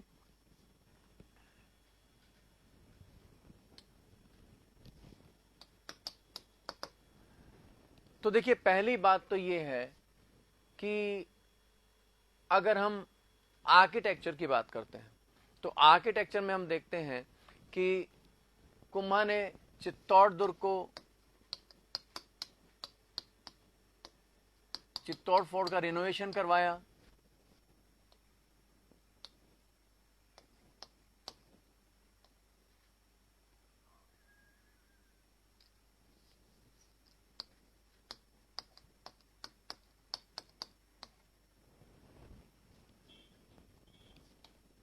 पुनर्निर्माण करवाया और इसमें बहुत सी बिल्डिंग्स बनवाई।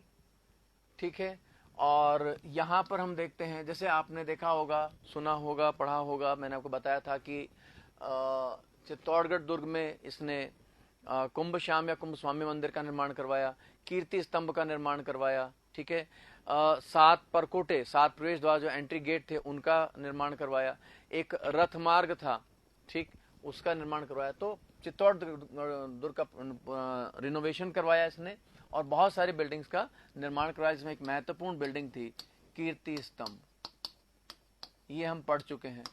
ठीक है, इसके अलावा कुंभ श्याम या कुंभ स्वामी,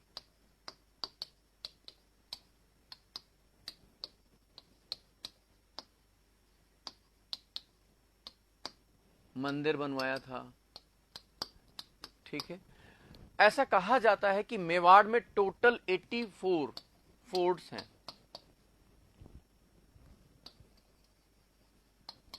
जिसमें से 32 दुर्गों का निर्माण कुंभा ने करवाया, जिसमें से मेन आपके जो बनवाए इसने, कुंभलगढ़ हमने देखा, इसके अलावा आपका अचलगढ़ देखा, इसके अलावा एक और है बसंतगढ़ जो कि आपका इसमें ही है, सिरोही में ही है, तो ये बनवाया। इसके अलावा आपने देखा होगा कटारगढ़ दुर्ग जो कुंभलगढ़ के दुर्ग के अंदर बनवाया था, जो इंटरनल फोर्ट कहलाता है, और वहां पर कुंभ स्वामी मंदिर का निर्माण करवाया कुंभलगढ़ में। इसके अलावा इसने विष्णु इसके प्रमुख आराध्य थे, और अचलगढ़ दुर्ग में भी कुंभ स्वामी मंदिर का निर्माण करवाया था। ये सब हम पढ़ चुके हैं।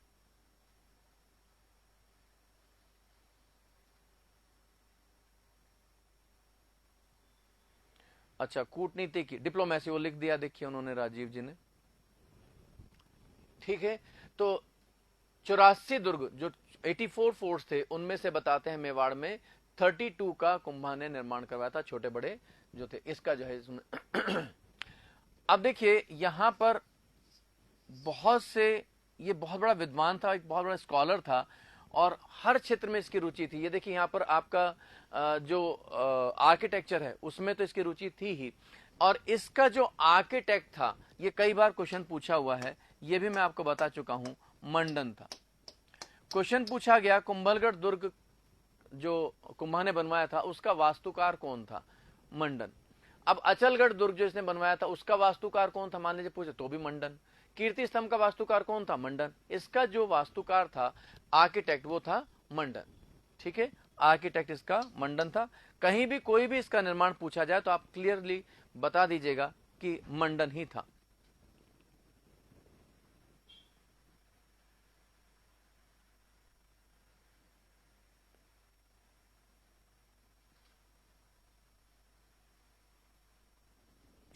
भाई देखिए, एक फोर्ट को बनने में कई कई साल लग जाते थे, 8-10 साल लग जाते थे। ठीक है, लेकिन इसका मतलब ये थोड़ी है कि इतने सारे फोर्ट एक के बाद एक बनवाएगा। एक साथ बनवा दिए, मतलब थोड़े बहुत अंतराल के बाद में बनवा दिए, इधर बन रहा है, एक इधर बन रहा है। मान लीजिए आपके पास में 10 प्लॉट हैं, ठीक है, तो जरूरी थोड़ी है, और आपके पास पैसा भी है, तो जरूरी थोड़ी है कि आप जो है एक के बाद एक उन 10 प्लॉट का निर्माण करवाओगे। ठीक है, आप क्या करेंगे, एक प्लॉट यहां चालू कर देते, एक प्लॉट में निर्माण वहां शुरू कर दिया, एक में उसमें कर दिया, तो बन सकते हैं 32। तो इसलिए इस बात पे शक मत कीजिए कि 32 कैसे बनवाए होंगे, ठीक है ना। तो 32 अगर बनवाए और 10 साल भी लगते हैं एक में, तो बहुत ज्यादा समय हो जाएगा, तो एक साथ बनवा सकता है ना। तो इस तरीके से ऐसा कहा गया है, 32 का निर्माण कुंभा ने करवाया था, ठीक है। अब देखिए, ये बहुत बड़ा राइटर भी था, इसने बहुत सारे ग्रंथों का रचना भी की है। तो आपको ग्रंथ और उनके लेखक जो मिलेंगे वहां पर कुंभा के सारे ग्रंथों के नाम मिल जाएंगे। मंडन ने जो जो ग्रंथ लिखे थे वो सारे आपको वहां पर मिल जाएंगे, तो यहां पर उनको रिपीट करने की कोई खास आवश्यकता नहीं है। इसके अलावा कुंभा की मूर्ति कला में भी रुचि थी। अगर हम देखें, राइटर तो था ही, बहुत बड़ा विद्वान था, स्थापत्य कला में भी इसकी रुचि थी, मूर्ति कला में भी। आप देखेंगे कि जैसे मैंने आपको लिखवाया भी है कि जो कीर्ति स्तंभ है उसको भारतीय मूर्ति कला का विश्वकोश या भारतीय मूर्ति कला का अजायब घर भी कहा जाता है, ठीक है। म्यूजियम ऑफ इंडियन आइडलरी, बहुत सारे हिंदू देवी देवताओं की मूर्तियां आपको दिखाई देंगी। तो वो जो मूर्ति निर्माण जो है, तो वो भी इसमें इसकी रुचि थी, वो इसको शो करता है कि मूर्ति निर्माण में भी इसने अच्छा खासा वर्क किया था, ठीक है।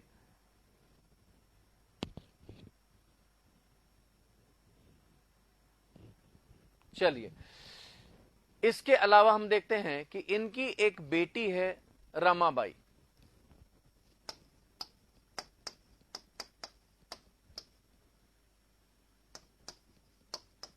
ये बहुत विदुषी स्त्री थी, ये भी एक बहुत बड़ी स्कॉलर थी, और इसने भी बहुत सारे ग्रंथों की रचना की थी, हालांकि इनके ग्रंथों का नाम हमें नहीं मिलता है, ठीक है। तो आप लिख सकते हैं कि ये तो आपने लिख ही लिया होगा आई थिंक, ठीक है। Ramabai, his daughter Ramabai was a great scholar,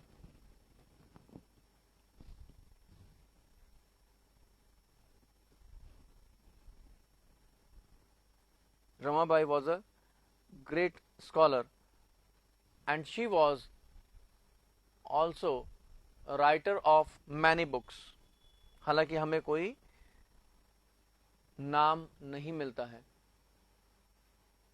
She was also a great musician, एक बड़ी संगीतकार भी थी भाई, म्यूजिक में भी इसकी बहुत ज्यादा रुचि थी। She was a great musician also।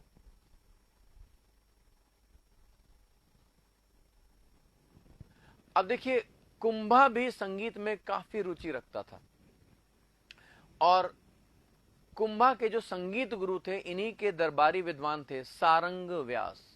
आगे चलें, ये आपने नोट डाउन कर ही लिया होगा भाई। सारंग व्यास,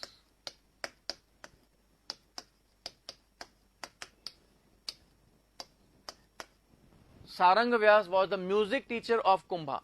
कुंभा के संगीत गुरु थे सारंग व्यास, जो कि इनके दरबारी विद्वान भी थे, सारंग व्यास।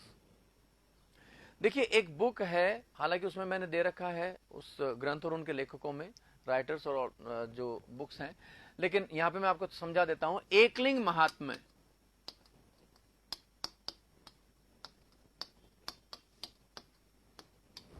ये ग्रंथ है, एकलिंग महात्म्य, ठीक है।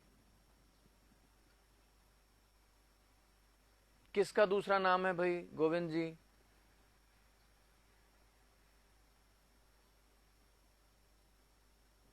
मंडन को रिपीट करूं? मंडन को रमाबाई का दूसरा नाम नहीं मिलता भाई, एक ही नाम है बुक्स में। तो आप बताइए, अगर कोई आपने कुछ पढ़ा हो तो ऐसा। देखिए, मंडन जो है इनके वास्तुकार हैं, इनके आर्किटेक्ट हैं। कुंभा ने जो चीज भी बनवाई, दुर्ग का रिनोवेशन भी कराया, तो उसमें आर्किटेक्ट जो थे वो यही थे, मंडन ही थे। चाहे वो आपके कुंभलगढ़ दुर्ग हो, चाहे अचलगढ़ दुर्ग हो, चाहे कटारगढ़ दुर्ग हो, सब जगह जो आर्किटेक्चर है वो मंडन का ही था, ठीक है। तो मंडन ने भी कई ग्रंथों की रचना की, कुंभा ने भी कई ग्रंथों की रचना की, जो आपको रिटन में मिलेगा, ठीक है।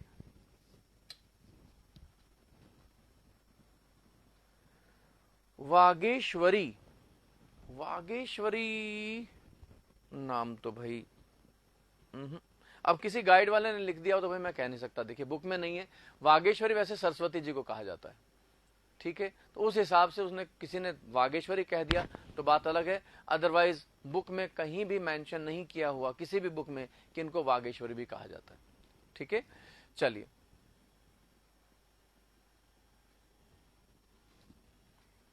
Kumbha like Leonardo da Vinci, हाँ मल्टी टैलेंटेड आदमी था ये, मल्टी टैलेंट था इसके अंदर। तो ये देखिए एकलिंग महात्म्य का जो राइटर है वो इनका दरबारी विद्वान है कान्हा व्यास।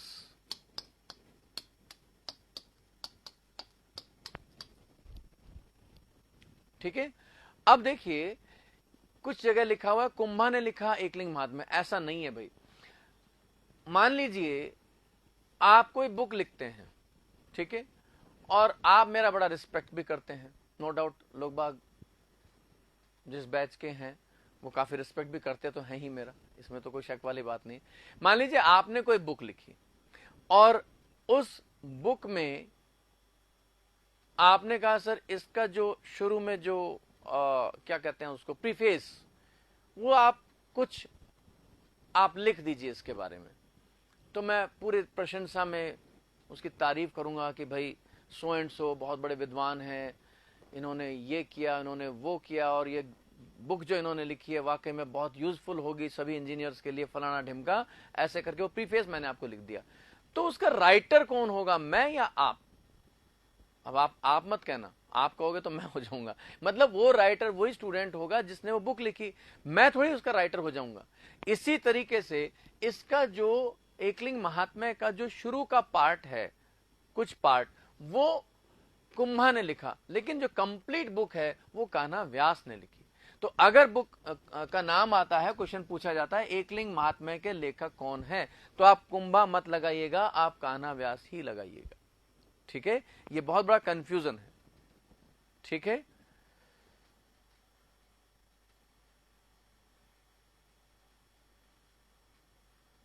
चलिए ठीक है भाई, बात समझ में आ गई आपके। तो ये कान्हा व्यास हैं जो कि राइटर हैं, ठीक है भाई। तो इस तरीके से ये ध्यान रखिएगा, एकलिंग महात्म्य के राइटर होंगे आपके कान्हा व्यास, ना कि कुंभा, ठीक। अब देखिए इतना सारंग व्यास, सौरभ जी यही क्लास में रहिए, इधर उधर मत जाइए। सारंग व्यास मैंने बताया इनके कुंभा के संगीत गुरु थे, म्यूजिक टीचर थे कुंभा के, जिनसे वो म्यूजिक सीखते थे, उनके दरबारी विद्वान भी थे, वो थे सारंग व्यास, संगीत गुरु ऑफ कुंभा।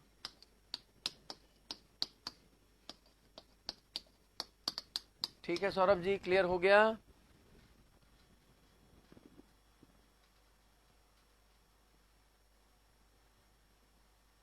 चलो, एकलिंग महात्म्य, ये बुक किस बारे में? एकलिंग महात्म्य, यहां पर एकलिंग जी का महात्म्य यानी कि उनकी प्रेज में कहा गया है, एकलिंग जी। चलिएगा भाई, अब हम आगे चलें। देखिए इतना बड़ा महान शासक हुआ, लेकिन लास्ट जो इसका टाइम है वो बड़ा ही दुखद हुआ। ये थोड़ा सा मेंटली डिसऑर्डर टाइप इसका कुछ बीमारी हो गई, अवसादग्रस्त हो गया, या कह लीजिए कुछ पगला सा गया ये कुंभा जो था लास्ट मोमेंट पर, अपने जीवन के लास्ट में। तो ये जब कटारगढ़ में बैठा हुआ था, कटारगढ़ दुर्ग में था जो अपने निवास के लिए इसने बनवाया था, तो वहीं पर क्या हुआ, इसने इसको इसके बड़े बेटे ने उसकी हत्या कर दी। यानी कि दुखद पहलू यह है कि पितृहंता बनता है कौन, इसका बेटा, क्या नाम था भाई उसका,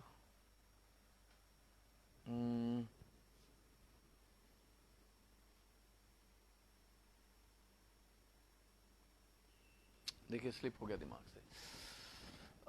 कुल मिलाकर के बात यह है कि बेटे ने हत्या की थी और बड़ा बेटे का नाम था, छोटे का तो नाम रायमल था भाई, दिमाग से स्लिप हो गया भाई। चलिए अभी बताता हूँ, आएगा दिमाग में। तो इसमें लास्ट में लिख लीजिएगा कि अपने जीवन के अंतिम समय में, कुंभा अपने जीवन के अंतिम समय में, अपने जीवन के अंतिम समय में कुंभा अवसादग्रस्त हो गया, यानी कि मेंटली डिसऑर्डर, कोई बीमारी इसको हो गई।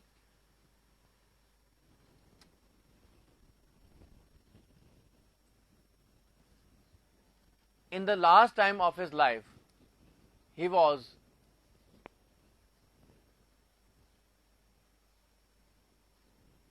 in the last time of his life,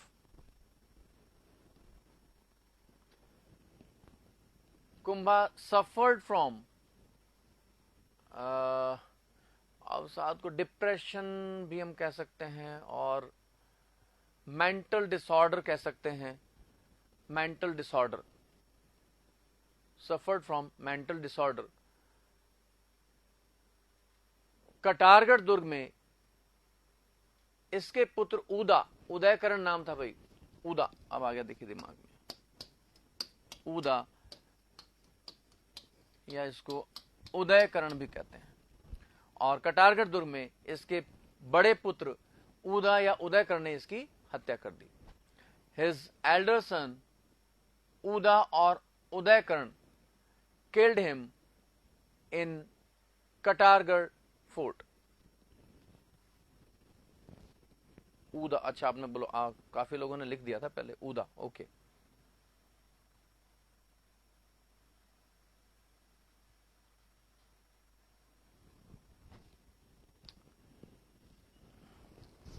ठीक है भाई, तो इस तरीके से हत्या हो गई है कुंभा की उसके बड़े बेटे क्या नाम है आपके, उदा के द्वारा। मेरे ख्याल में बात समझ में आ गई होगी आपके सबके। चलिए अब हम देखें कि आगे क्या घटना घटित होती है। देखिए इसका बड़ा बेटा था उदा, वो बन जाता है शासक कुछ समय के लिए। इसका छोटा बेटा है रायमल, कुंभा का छोटा बेटा है रायमल, जो कि उस समय जब इसकी हत्या हुई थी उस समय अपने ससुराल में था। ईडर, ईडर एक जगह पड़ती है प्रेजेंटली गुजरात में, ठीक है, तो वहां था। और देखिए यहां पर कुंभा की क्योंकि हत्या हुई थी तो मैक्सिमम जो सामंत थे उसके अगेंस्ट थे, लेकिन कोई कुछ बोल नहीं पा रहा था। जैसे ही रायमल को पता चलता है कि मेरे पिता की हत्या मेरे बड़े भाई ने कर दी, तो फिर वो क्या हुआ, वो तुरंत सेना लेकर के रवाना होता है।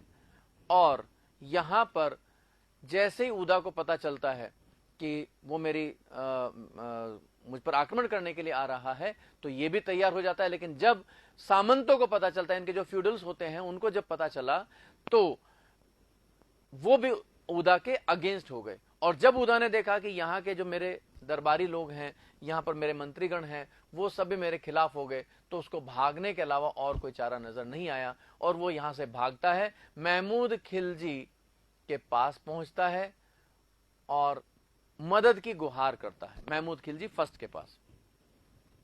इधर क्या होता है, जैसे ही महमूद खिलजी उसको आश्वासन देता है, उसको एश्योर करता है कि ठीक है मैं आपकी मदद करूंगा, उसको तो मौका मिल गया।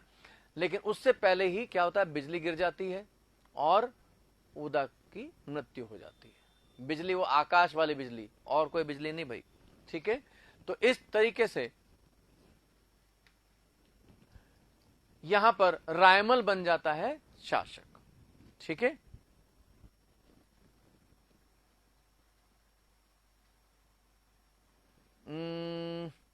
पितृहंता को इंग्लिश में क्या कहेंगे?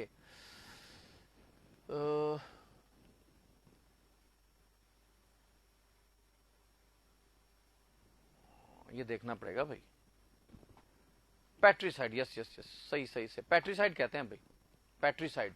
और मातृहंता को कहते हैं आई थिंक मैट्रीसाइड, मैट्रीसाइड कहते हैं जहां तक है। पैट्रीसाइड सही वर्ड है भाई, देखिए राजवीर जी ने दिया है पैट्रीसाइड, बिल्कुल पितृहंता पैट्रीसाइड कहते हैं, राइट। तो इस तरीके से ये हो गया, उदा ने उसकी हत्या कर दी, ठीक है। अब रायमल शासक बनता है भाई।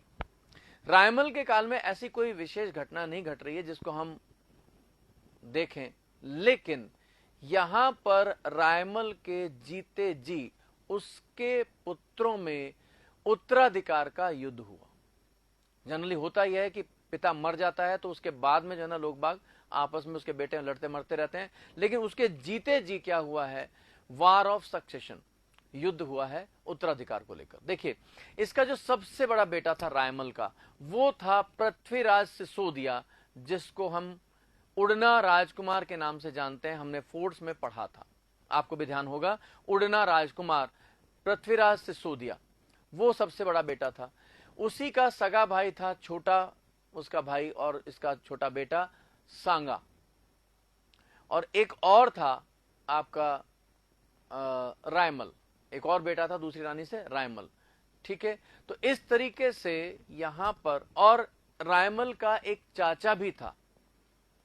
ये सब शासक बनना चाहते थे और इन्हीं के बीच में युद्ध हुआ। ठीक है, अब देखिए जयमल, जयमल ही था, जयमल, मैंने क्या बोल दिया, कुछ और बोल दिया क्या? जयमल ही बोला था। क्या कह रहे हो भाई हेमलता जी? काश हमारे मैसेज में आवाज भी होती। क्या हुआ, आपने कोई मैसेज पूछा क्या? अब देखिए धड़ाधड़। अच्छा रायमल बोल दिया क्या? Sorry sorry sorry, Jaimal, Raimal बोल दिया गलती से। ओके ओके ठीक है, आवाज होती मतलब मैं समझा नहीं हेमलता जी आपकी उसमें, मतलब मुझे ऐसा लग रहा है कि आपने शायद कुछ पूछा है तो वो उसका जवाब मैंने दिया, ऐसा कुछ है नहीं। चलिए खैर जो भी है। अब देखिए यहां पर जब ये आपस में लड़ भी रहे हैं तो ये लोग आपस में बात करते हैं कि भाई देखो ऐसा है, ऐसे लड़ते भिड़ते रहने से काम नहीं चलेगा। ठीक है, तो हम क्या करते हैं, एक कोई ज्योतिषाचार्य है उसके पास चलते हैं, वो बताएगा हमें। तो अब उस ज्योतिषाचार्य के पास में जाते हैं। उसने कहा भाई देखो ये पत्रे वत्रे देखने के बाद में मुझे ऐसा लगता है कि शासक तो सांगा ही बनेगा। अब पृथ्वीराज सिसोदिया जो बड़ा था, उत्तराधिकार उसको मिलना भी चाहिए था, तो उसको बड़ा गुस्सा आता है और उसको मौत के घाट उतार देता है कि तू गलत बोल रहा है। खैर आखिरकार जो चाचा जी थे रायमल के, जो हिडन रूप में शासक बनना चाहते थे, उन्होंने अपनी इच्छा को डिस्क्लोज नहीं किया था। वो बोले भाई देखो भीमल गांव है, एक भीमल गांव, वहां की पुजारी ने बहुत बड़ी अंतर्यामी है। ठीक है, वो सब जानती है, तो चलो उसके पास में चलते हैं, वो बताएगी शासक कौन बनेगा। तो बोले चलो साहब। तो जंगल में कुटिया बनाकर रहती थी भीमल गांव की पुजारी जो है।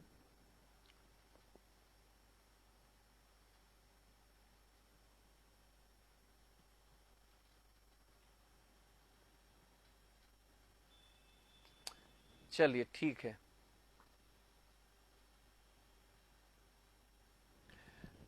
अब देखिए भीमल गांव की जो पुजारिन है वो जंगल में, भीमल गांव के जंगल में रह रही है कुटिया बना करके। अब वो लोग उसकी कुटिया में एंटर करते हैं तो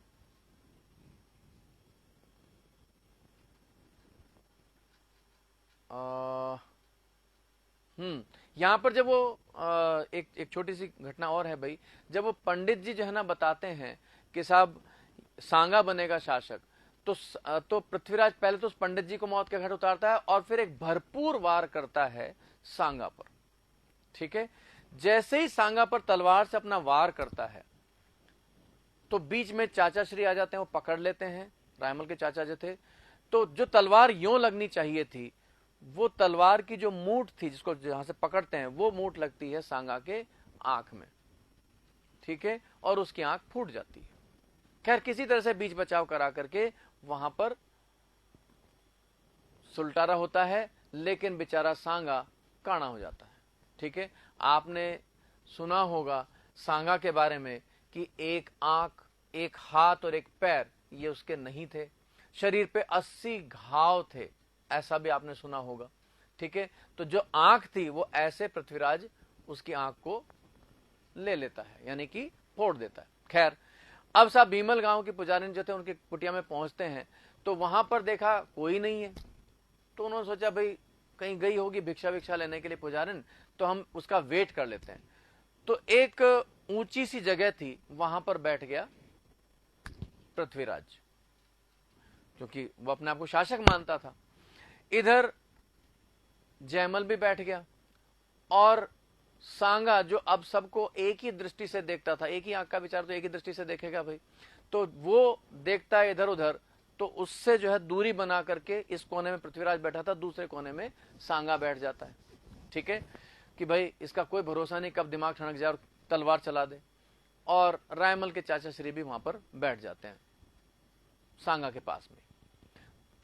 चारों वेट कर रहे होते हैं। इतने में भीमल गांव के पुजारिन आती है और बिना किसी के कुछ कहे सुने कहती है कि अच्छा शासक कौन बनेगा ये जानने आए हो? उन्होंने कहा हाँ साहब, जानने तो यही आए, आप तो बहुत बड़ी पहुंची हुई अंतर्यामी निकली जैसा हमने सुना था, आपको कैसे पता? बोले मुझे सब पता है। बोले बेवकूफो, शासक तो हमेशा शेर पर बैठते हैं, तो जो शेर पर बैठा हुआ है वो ही शासक बनेगा। अब पृथ्वीराज ऊंची सी जगह पर बैठा हुआ था, उसने देखा क्या कोई शेर वेर है क्या है, देखा तो कुछ नहीं साहब, ऊंची सी जगह है। तो बोला शेर पे कौन बैठा है? तो जब वो नजर घुमाता है तो कोने पर जो सांगा बैठा हुआ था वो दरअसल शेर की खाल पर बैठा हुआ था। तो भीमल गांव के पुजारी ने भी जो ना इशारा कर दिया कि सांगा ही शासक बनेगा। बस पृथ्वीराज ने कहा कि आज तो इसको मैं खत्म करके ही रहूंगा, ना रहेगा बांस ना बजेगी बांसुरी, खत्म कहानी। तो उठता अपनी तलवार निकालता है और भागता है सांगा की तरफ। बीच में चाचा श्री आ जाते हैं, वो रोकते हैं, अरे भाई रुको, बात सुनो, ऐसे नहीं मारते हैं, यूं झगड़ा नहीं करते हैं, बैठ के बात करते हैं। बोला चाचा तू हट जा आज, ठीक है, वरना आज जो है तू भी गया। तो जब वो नहीं माना तो पृथ्वीराज ने रायमल के चाचा को मौत के घाट उतार दिया। इधर सांगा यहां से भाग गया, उसका पीछा करता है पृथ्वीराज। सांगा पहुंचता है सिरोही, वहां पर शरण लेता है, लेकिन वहां पर भी उसको शरण नहीं मिलती है। पीछा करता हुआ पृथ्वीराज भी वहां पर पहुंच जाता है। फिर ये यहां से भागता है और पहुंचता है अजमेर, और वहां पर जो गवर्नर था अजमेर का उस समय वो था करमचंद पंवार। और करमचंद पंवार से वो कहता है कि भाई मुझे छुपा, मेरा भाई मुझे मारने के लिए आ रहा है। तो करमचंद पंवार जो होता है उसको छुपा देता है। ठीक है, अब अज्ञातवास में बिता रहा है अपना समय सांगा। इधर बचते हैं दो, राजमल और पृथ्वीराज, सॉरी जयमल और पृथ्वीराज। चलिए भाई, अब क्या हुआ कि दो बचे। इधर देखिए टोडा, जो आजकल टोडा रायसिंह है, टोडा एक स्थानीय वहां पर रूलर था, उसका राज्य था। तो महमूद खिलजी ने अटैक करके क्या किया था, टोडा को अपने राज्य में मिला लिया था। तो टोडा का शासक वहां से भागकर मेवाड़ आता है और यहां पर घोषणा करता है कि जो मेरा राज्य, जो योद्धा मेरा राज्य मुझे वापस दिलवाएगा, उससे मैं अपनी बेटी जो कि अति सुंदर थी, नाम था ताराबाई, ताराबाई का विवाह उसके साथ में करवा दूंगा। अब जयमल जो था वो थोड़ा उद्दंड टाइप का था, बोला हमारे ही घर में आकर हम पर ही कंडीशन लगाते हो, हम तो ऐसे ही विवाह करेंगे तुम्हारी पुत्री से, तुम करके देखो क्या करते हो, जबरदस्ती करेंगे हम तो विवाह।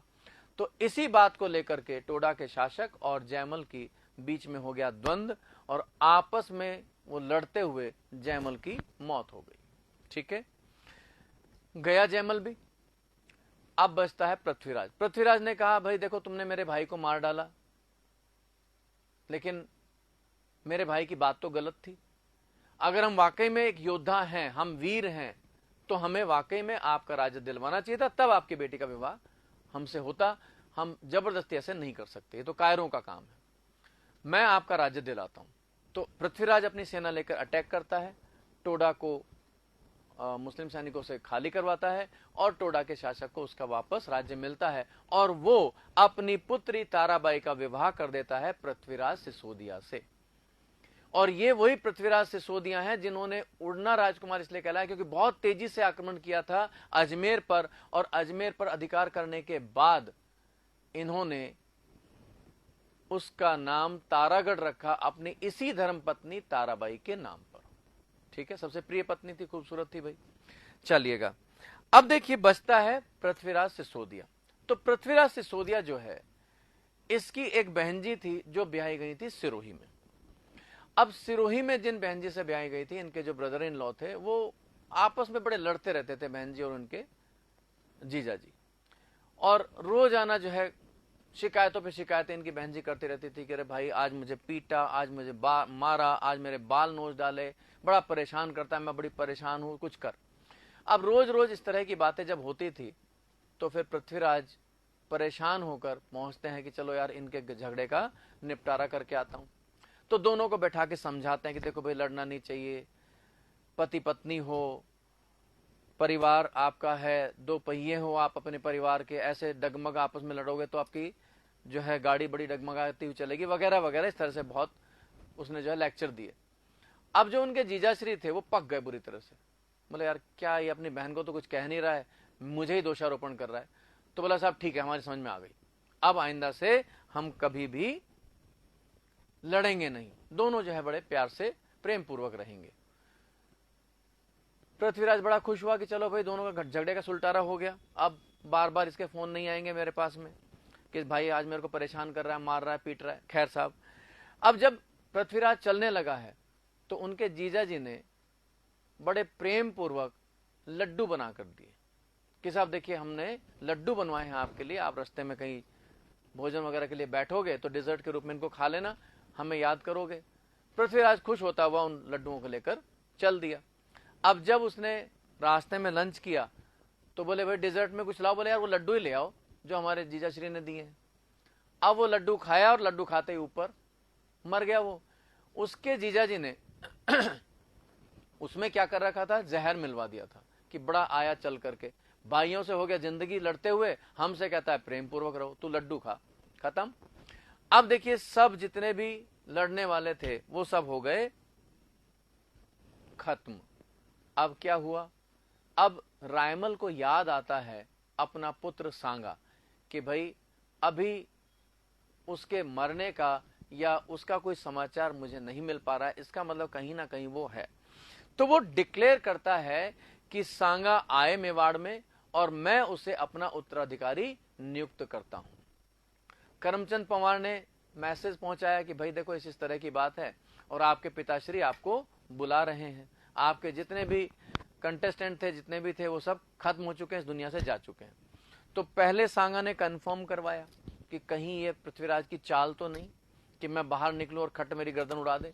तो जब उसको कंफर्म हो गया कि हाँ भाई अब सब जा चुके हैं इस दुनिया से, तब वो सीना ठोकता हुआ पहुंचता अपने पिताजी के पास और उसके पिताजी उसे महाराज कुमार की उपाधि देकर अपना उत्तराधिकारी नियुक्त करते हैं। रायमल की डेथ के बाद सांगा बनता है महाराणा संग्राम सिंह के नाम से शासक, जिसको हम सांगा के नाम से पॉपुलरली जानते हैं। ठीक है, अब आप ये देख रहे होंगे कि सांगा एक बहुत ही कायर डरपोक टाइप का शासक रहा होगा, इसका मतलब जो जिंदगी भर अपने भाई से डरता हुआ भागता फिरा। लेकिन भाई देखिए, हो सकता है भाई का रिस्पेक्ट करता हो या जो भी कोई बात हो, लेकिन शासक बनने से पहले जो कायर के रूप में हमारे सामने दिखाई देता है, शासक बनने के बाद एक बड़े वीर के समान, एक वीर योद्धा के समान हमारे सामने प्रकट होता है। अपने जीवन का सिर्फ एक युद्ध उसने हारा और वो था खानवा का युद्ध, अदरवाइज सारे युद्ध जितने भी थे उसने जीते थे। तो सांगा एक बहुत ही प्रबल, बहुत वीर शासक था। ठीक है, तो इसके बाद में हमारा शासक आता है महाराणा संग्राम सिंह फर्स्ट या महाराणा सांगा। ठीक है, मेरे ख्याल में बात आपकी समझ में आ रही होगी।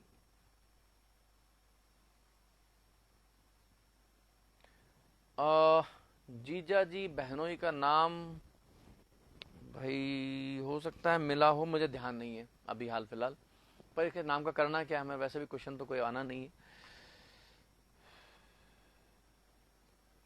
सबसे पराक्रमी शासक, बिल्कुल कुंभा के बाद अगर कोई पराक्रमी शासक हुआ, देखिए मेवाड़ में अगर हम बात करें जो सबसे ज्यादा क्वेश्चन पूछा जाता है, एक तो कुंभा से पूछा जाता है, दूसरा सांगा से और महाराणा प्रताप से, और फिर आगे राज सिंह। ये चार ऐसे शासक हुए जो सबसे प्रतापी शासक थे और यहीं से सबसे ज्यादा क्वेश्चंस बनते हैं।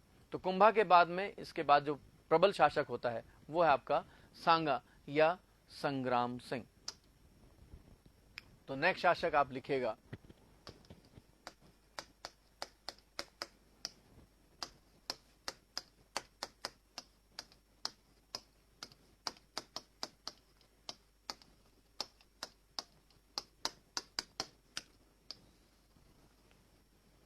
एक और आएंगे आगे संग्राम सिंह द्वितीय, जिनको हम पढ़ेंगे नहीं, लेकिन संग्राम सिंह फर्स्ट, वो संग्राम सिंह और ये भी संग्राम सिंह, इसलिए हम इनको कह देते हैं संग्राम सिंह फर्स्ट।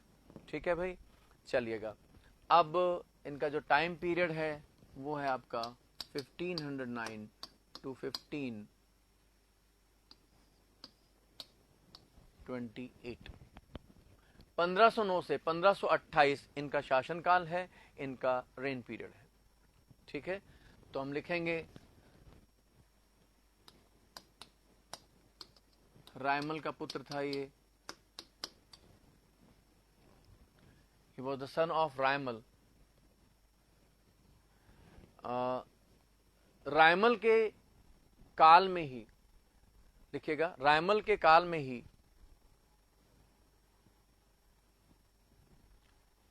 इसके बड़े भाई पृथ्वीराज,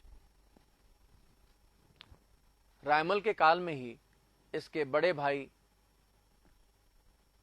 पृथ्वीराज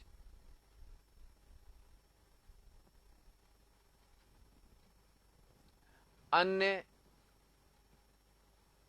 भाई जयमल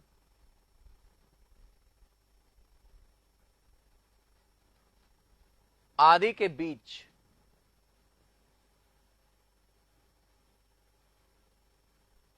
उत्तराधिकार का युद्ध हुआ।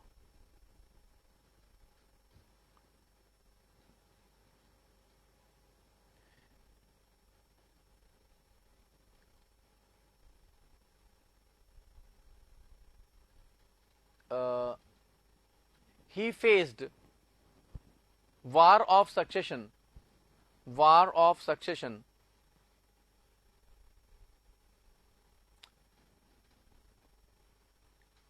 in between him and his brothers,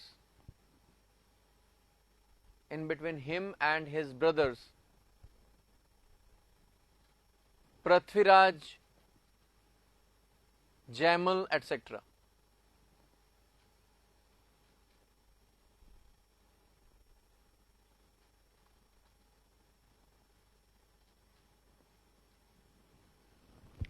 अब देखिए, जिस समय सांगा गद्दी पर बैठता है, शासक बनता है, उस समय दिल्ली सल्तनत यानी दिल्ली का जो सुल्तान था वो था आपका सिकंदर लोदी। लेकिन सिकंदर लोदी के साथ इसका कोई कन्फ्लिक्शन नहीं हुआ। सिकंदर लोदी की डेथ हो जाती है और उसका बेटा, सिकंदर लोदी का बेटा बनता है इब्राहिम लोदी शासक, दिल्ली का शासक, दिल्ली का सुल्तान बनता है। ठीक है,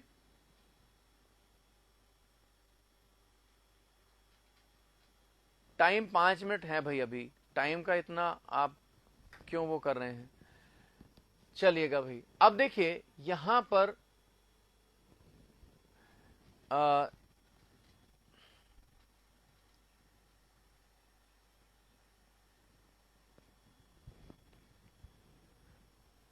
पृथ्वीराज या इसकी स्टोरी से कोई क्वेश्चन बनता है क्या? देखिए, पृथ्वीराज से एक ही क्वेश्चन बनता है, उड़ना राजकुमार, जिसकी छतरी बनी हुई है कुंभलगढ़ फोर्ट में। ठीक है, तो ये उड़ना राजकुमार को मैंने, ये जो इनकी वार ऑफ सक्सेशन जो है, इसलिए डिटेल में बताया क्योंकि उड़ना राजकुमार जो कि पृथ्वीराज सिसोदिया था, इस तरीके से इनका रिलेशन था। क्योंकि वहां पर हम बार बार पढ़ रहे हैं कि उड़ना राजकुमार कौन था, और उड़ना राजकुमार इसका किसका बेटा था वगैरह वगैरह। तो ये क्वेश्चन नहीं पूछेगा कि रायमल का बेटा था, ऐसा नहीं पूछेगा। लेकिन हाँ, ये जरूर है कि उड़ना राजकुमार किसे कहा जाता है, पृथ्वीराज सिसोदिया को। ठीक है, ये क्वेश्चन बनेगा और कोई क्वेश्चन नहीं बनता है। इसके किसके साथ में उत्तराधिकार का युद्ध हुआ था, ये भी पूछने की संभावना है नहीं मेरे हिसाब से तो। ठीक है, चलिए